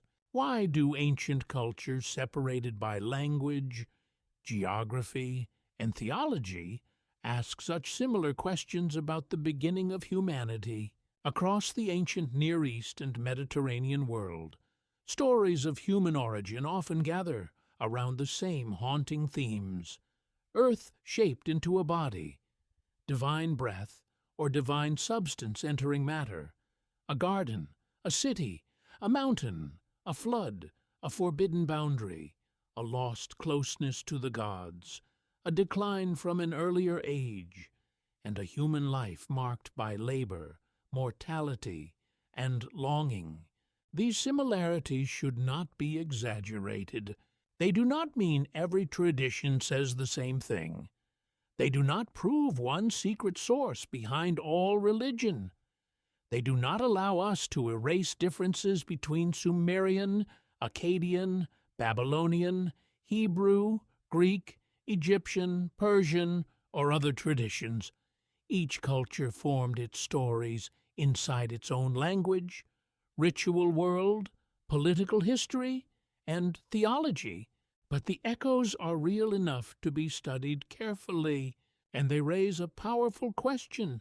Why did so many ancient peoples imagine humanity as a creature standing between earth and heaven? In Mesopotamia, humans are shaped from clay and divine substance to serve the gods. In later Hebrew tradition, the first human is formed from dust of the ground and receives the breath of life. The contexts and meanings differ deeply. Mesopotamian myths often emphasize divine labor and temple service. Hebrew texts move within a different theological world, with one God, covenant, command, disobedience, exile, and moral responsibility at the center. Yet the shared image of earth becoming living humanity is striking. Clay or dust is humble. Breath or divine essence is sacred. The human being is both. This combination may reflect an ancient intuition about human existence. People knew the body came from the earth because the body returned to the earth. Burial, decay, bones, dust, and the cycles of nature made mortality visible. Yet people also experienced consciousness, speech, dreams, love, fear, moral choice, ritual awe, and the strange inward feeling that life is more than matter. The image of earth animated by something divine gave symbolic form to that divided experience. What if the clay body and divine breath are humanity's oldest answer to the mystery of consciousness? The flood is another major echo. Mesopotamian flood traditions influence the wider ancient Near Eastern world and are often discussed in relation to the flood story in Genesis. The parallels are clear in broad structure, divine decision, warning to one righteous or favored figure, construction of a vessel, preservation of life, overwhelming waters, landing, sacrifice, and a renewed relationship between the divine and humanity. The differences are equally important. The reasons for the flood, the nature of God or gods, the moral emphasis, and the theological conclusions are not identical. In Mesopotamian tradition, the flood can arise from human noise and overpopulation disturbing the gods. In Genesis, the flood is linked with human violence and corruption in a monotheistic moral framework. The ancient pattern is shared, but the meaning has been transformed. This is how traditions travel. A story can move across cultures and be remade by new theology. The clay remains, but the voice above it changes. The boat remains, but the judgment changes. The survivor remains, but the reason for survival changes. The offering remains, but the relationship with the divine changes. This process is not copying in a simple mechanical sense. Ancient cultures lived in contact through trade, conquest, migration, exile, diplomacy, scribal exchange, and long memory. Stories could pass from one people to another, but when they entered a new religious world, they were interpreted differently. A myth is never only carried, it is translated by belief. The echoes continue into Greek tradition, though the world there has its own character. In some Greek accounts, Prometheus shapes humans from clay or becomes closely associated with human creation and the gift of fire. Fire is not the same symbol as Mesopotamian divine blood, but it functions as a dangerous gift that elevates humanity. It brings craft, technology, survival, and culture. It also provokes divine punishment. Again, the pattern appears. Humans receive something from beyond ordinary nature. That gift makes civilization possible. That gift also brings suffering. Why do gifts from the gods so often arrive with a wound? The Greek myth of Prometheus differs greatly from the Mesopotamian traditions. It belongs to a different pantheon, different poetic world, and different set of concerns. Yet the broad question feels familiar. Humans are weak without divine assistance. A mediator brings them power. The gods are angered or threatened. Human progress is inseparable from pain. In Mesopotamia, knowledge may come through divine wisdom, sages, or ritual tradition. In Greece, fire becomes the symbol of technical civilization. In both cases, humanity is not simply born complete. It must receive something. A gift crosses the boundary between divine and mortal realms. That boundary is always dangerous. Egypt offers another kind of comparison. Egyptian creation traditions vary widely, with different theological centers such as Heliopolis, Memphis, Hermopolis, and Thebes. They often focus on the emergence of order from primordial waters, the self-generation of a creator god, the power of speech, thought, and divine kingship. Humanity does not occupy the same servant origin role found in Mesopotamian labor myths. Yet the Egyptian world also imagined creation as order emerging from watery chaos, and kingship as a sacred bridge between gods and people.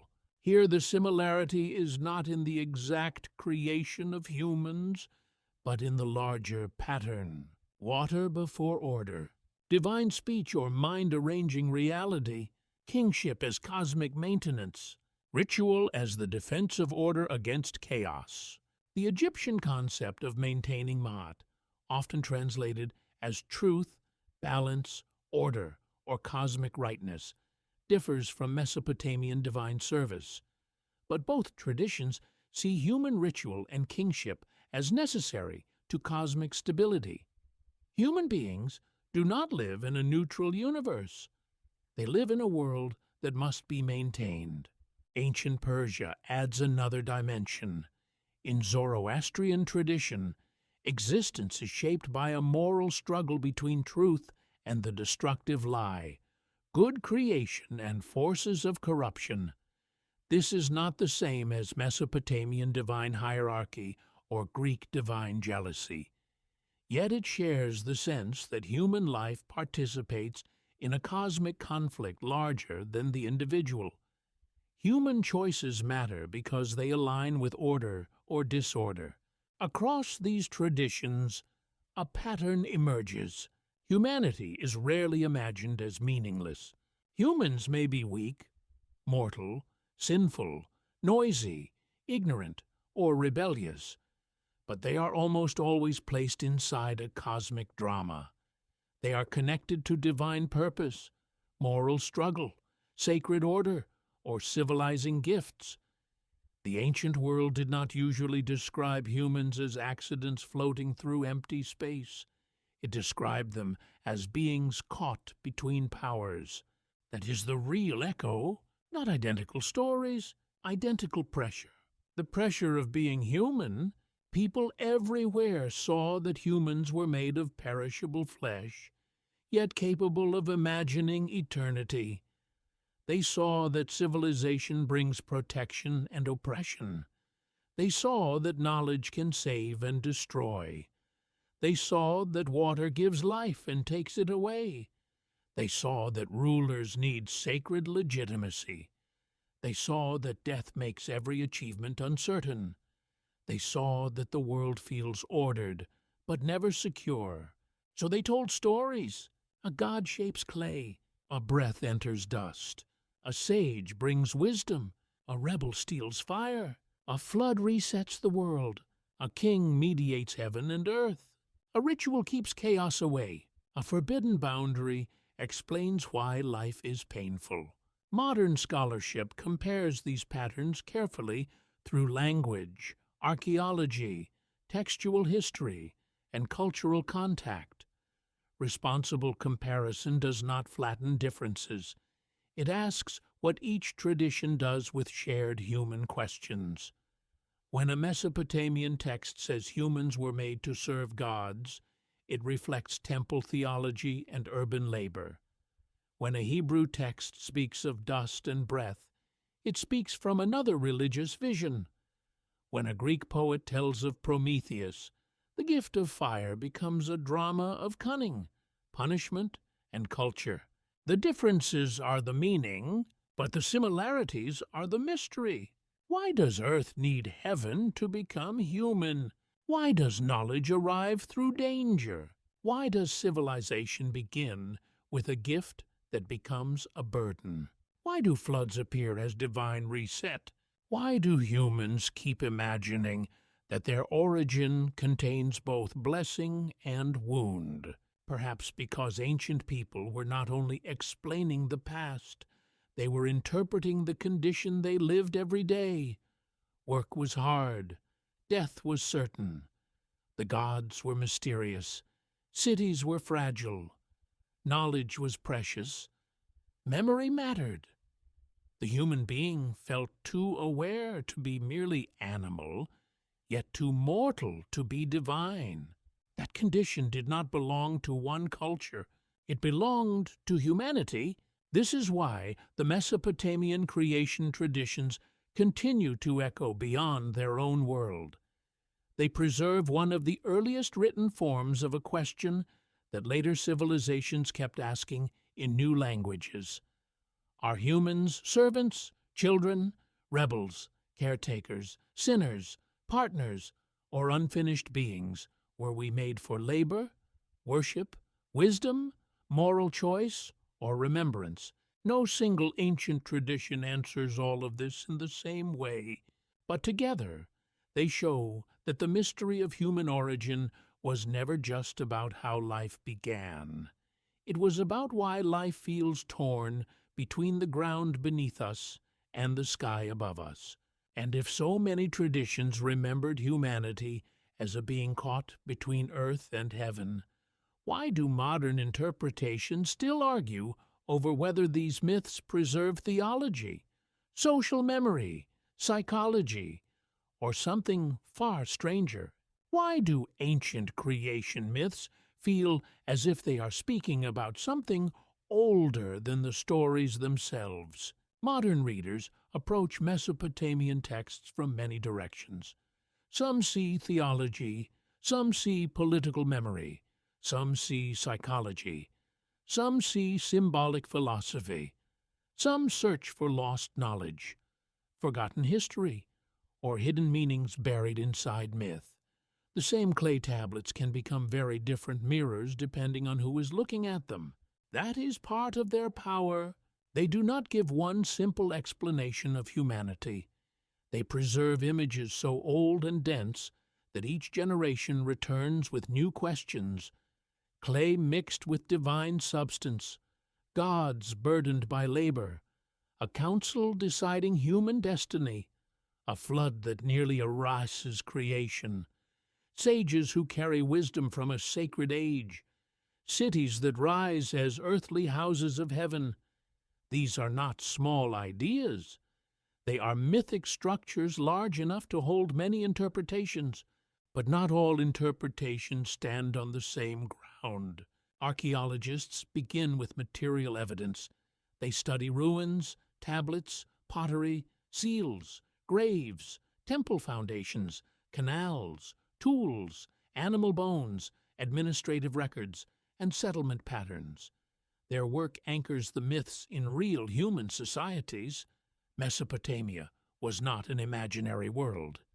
It was a landscape of mud brick cities, irrigation systems, temple economies, scribal schools, trade routes, wars, famines, rituals, and kings.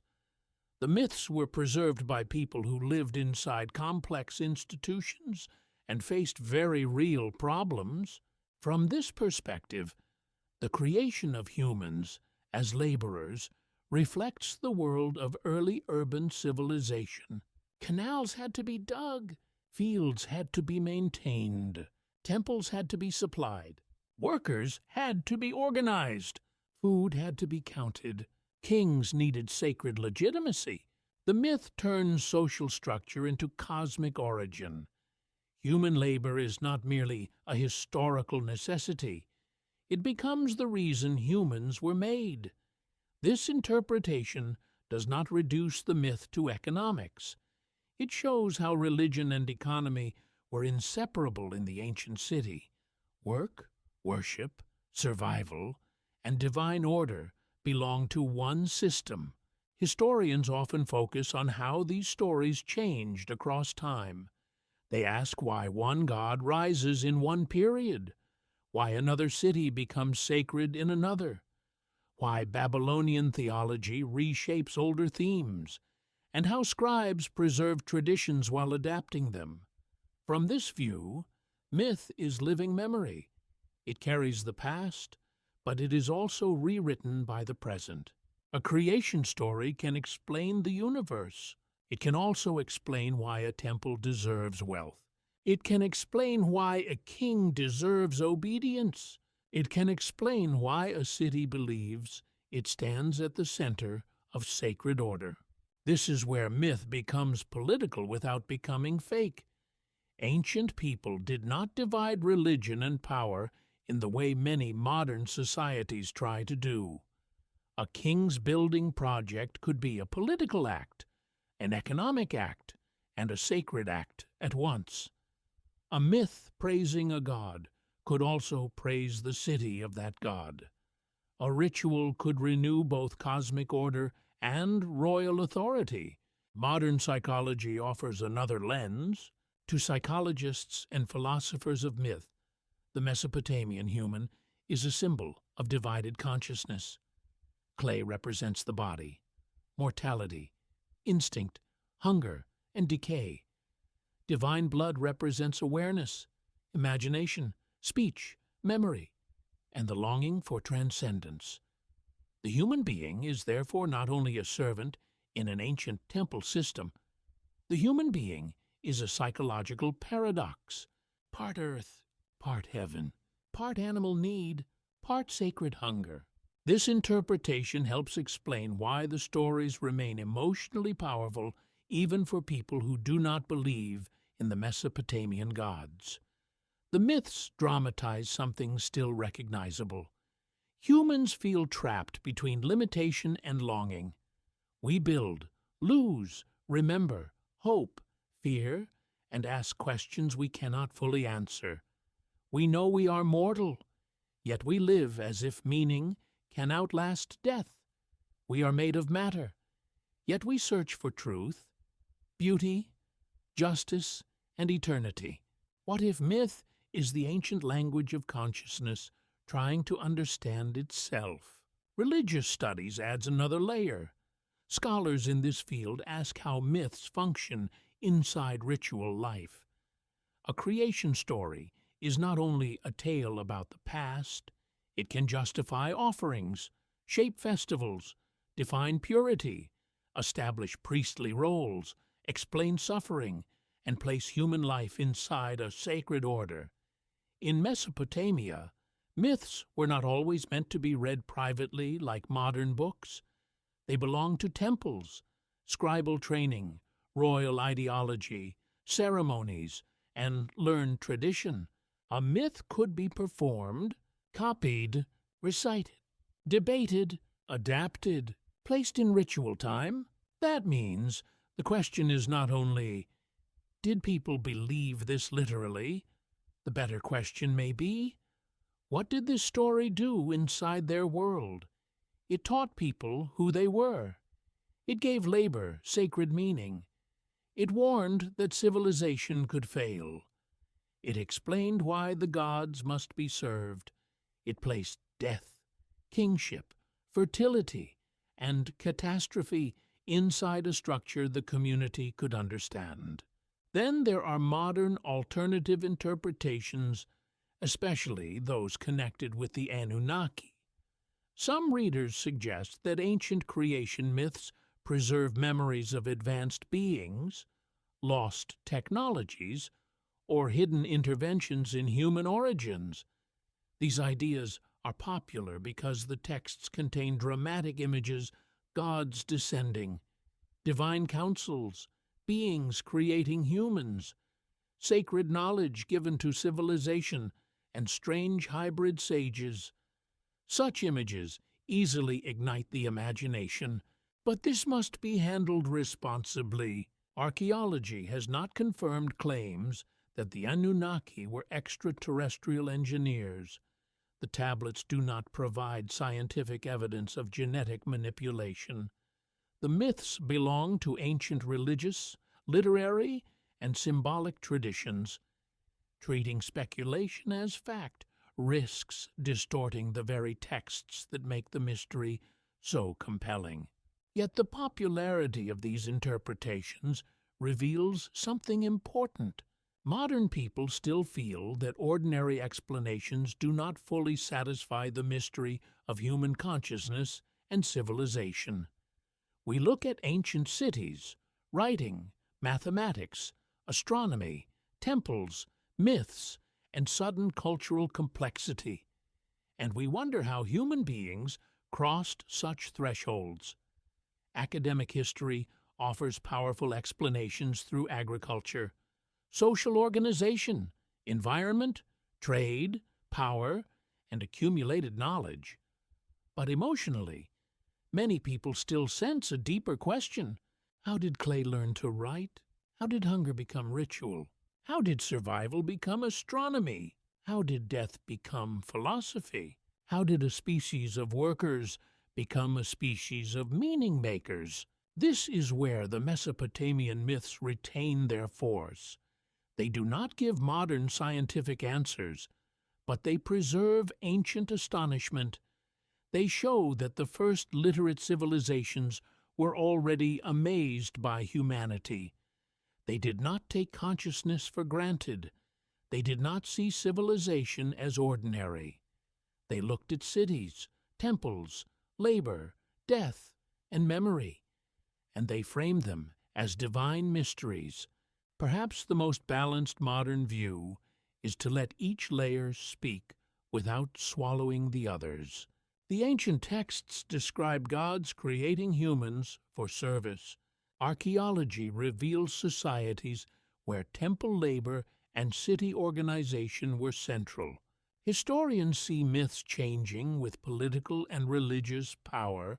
Psychologists see symbols of human dividedness. Comparative scholars see shared patterns across cultures. Modern speculative writers see hints of lost origins, but those remain interpretations, not established evidence. The real mystery may be that all these readings continue to circle the same center. Human beings do not understand themselves easily. The Mesopotamian scribes did not solve that problem. They gave it form. They pressed it into clay. They turned it into gods, floods, councils, sacrifices, cities, sages, and sacred numbers. And somehow, after thousands of years, the question still feels alive. Were these myths only explanations created by early cities to justify labor and worship? Were they symbolic maps of the human mind? Were they memories of social transformation so profound that people could only describe it as divine creation? Or were they attempts to preserve an older mystery that even the scribes themselves no longer fully understood? What if the mystery was never only that humans were created, but that the gods could not fully control what they had made? The phrase, seventh creation of the Anunnaki, carries a powerful modern fascination because it suggests that humanity was not first, not simple, not accidental, and not complete in the way a finished object is complete. It suggests a final stage in a sacred sequence, a late arrival into a universe already filled with gods, labor, conflict, wisdom, cities, death, and memory. It places humanity at the edge of divine design, as if the clay creature was the last piece set into the cosmic order. But the ancient evidence must be treated carefully. The Mesopotamian tablets do not give us one clean modern statement saying humanity was literally the seventh creation in a numbered Anunnaki experiment. What they give us is something more complex and, in many ways, more haunting. They describe a divine world under strain. They describe gods who labor, gods who rebel, gods who gather in council, gods who use clay, blood, wisdom, and birth to bring humans into existence.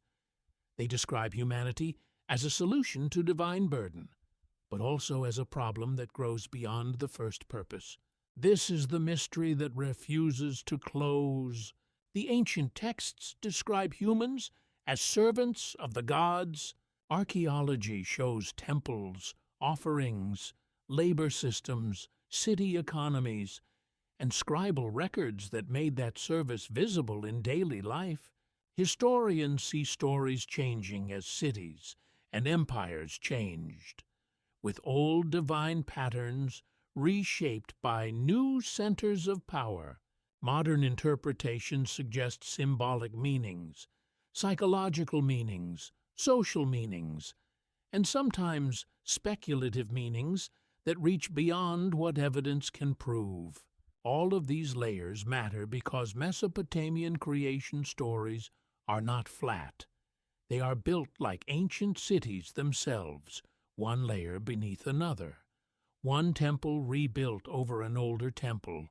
One myth copied, adapted, translated, and reimagined by later scribes. The surface may show gods and clay, but beneath it lie questions about labor, power, mortality, consciousness, civilization, and the terrifying cost of order. Why were humans made? The simplest Mesopotamian answer is service. Humans were made so the gods could rest, so temples could be maintained, so offerings could be prepared, so the divine world could receive care from the human world. In this vision, humanity is humble. The body belongs to earth. Life is short. The gods are greater. Human beings are not born as masters of existence, but as participants in a sacred order they did not choose. Yet this answer immediately creates another question. Why would servants need divine essence? A creature made only for work could have been simpler. It could have been silent, obedient, unaware, free from grief, free from dreams, free from the painful knowledge of death. But Mesopotamian myth gives humanity something more. Clay is mixed with divine substance. A sacrificed god's essence enters the human condition. The birth goddess gives form. Wisdom assigns place. The result is not a tool. It is a conscious being, and consciousness changes everything. A conscious servant can worship, but also wonder. A conscious worker can obey, but also suffer under the meaning of obedience. A conscious mortal can build a temple, then look at its walls and ask why even temples fall. This is where the final mystery opens. Humanity solves the rebellion of the laboring gods, but humanity inherits the very restlessness that made the rebellion possible.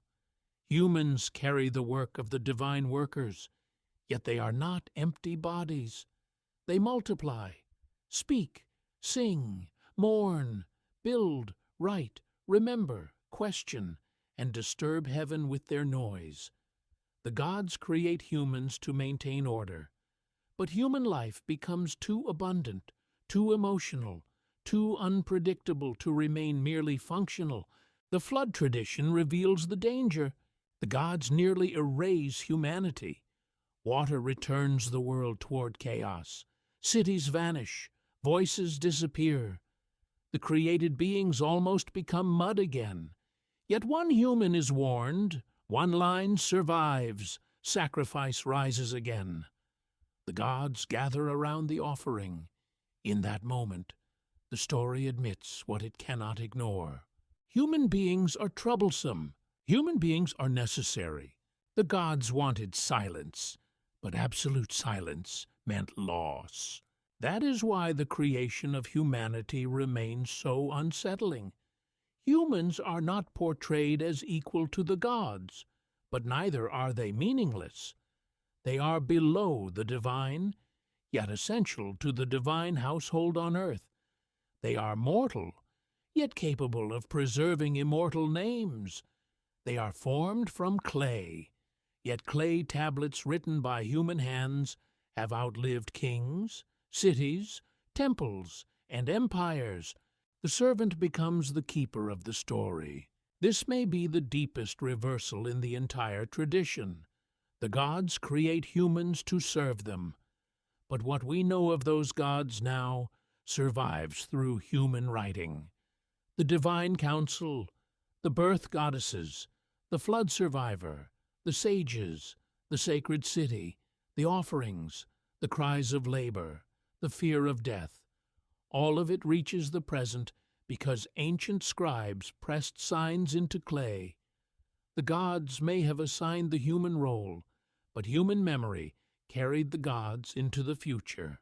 What, then, does the seventh creation mean? As a responsible interpretation, it can be understood as symbolic completion rather than a proven ancient numbered doctrine. 7 in the Mesopotamian imagination often marks sacred fullness, threshold, danger, wisdom, passage, or cosmic structure. Humanity belongs naturally inside that symbolism because humans stand at a threshold. Earth and divinity meet in them. Labor and worship meet in them. Mortality and longing meet in them. Obedience and questioning meet in them. A seventh creation is not necessarily perfect. It may be final because it is the most complicated. The last creation is the one that looks back at creation itself and asks what it means. That is why these ancient stories still speak with such force. They do not give a comfortable answer about human origins.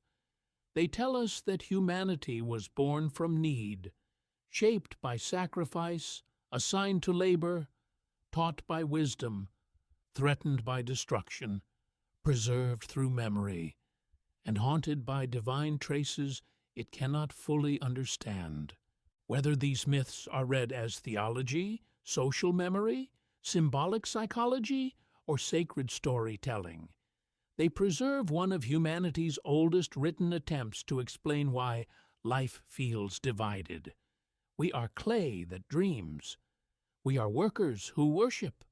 We are mortals who imagine eternity. We are servants who became storytellers. The ancient scribes did not leave us certainty. They left us a question pressed into the earth. If human beings were the final creation placed into the order of the gods, were we made only to serve that order, or were we made to discover why the gods needed us in the first place?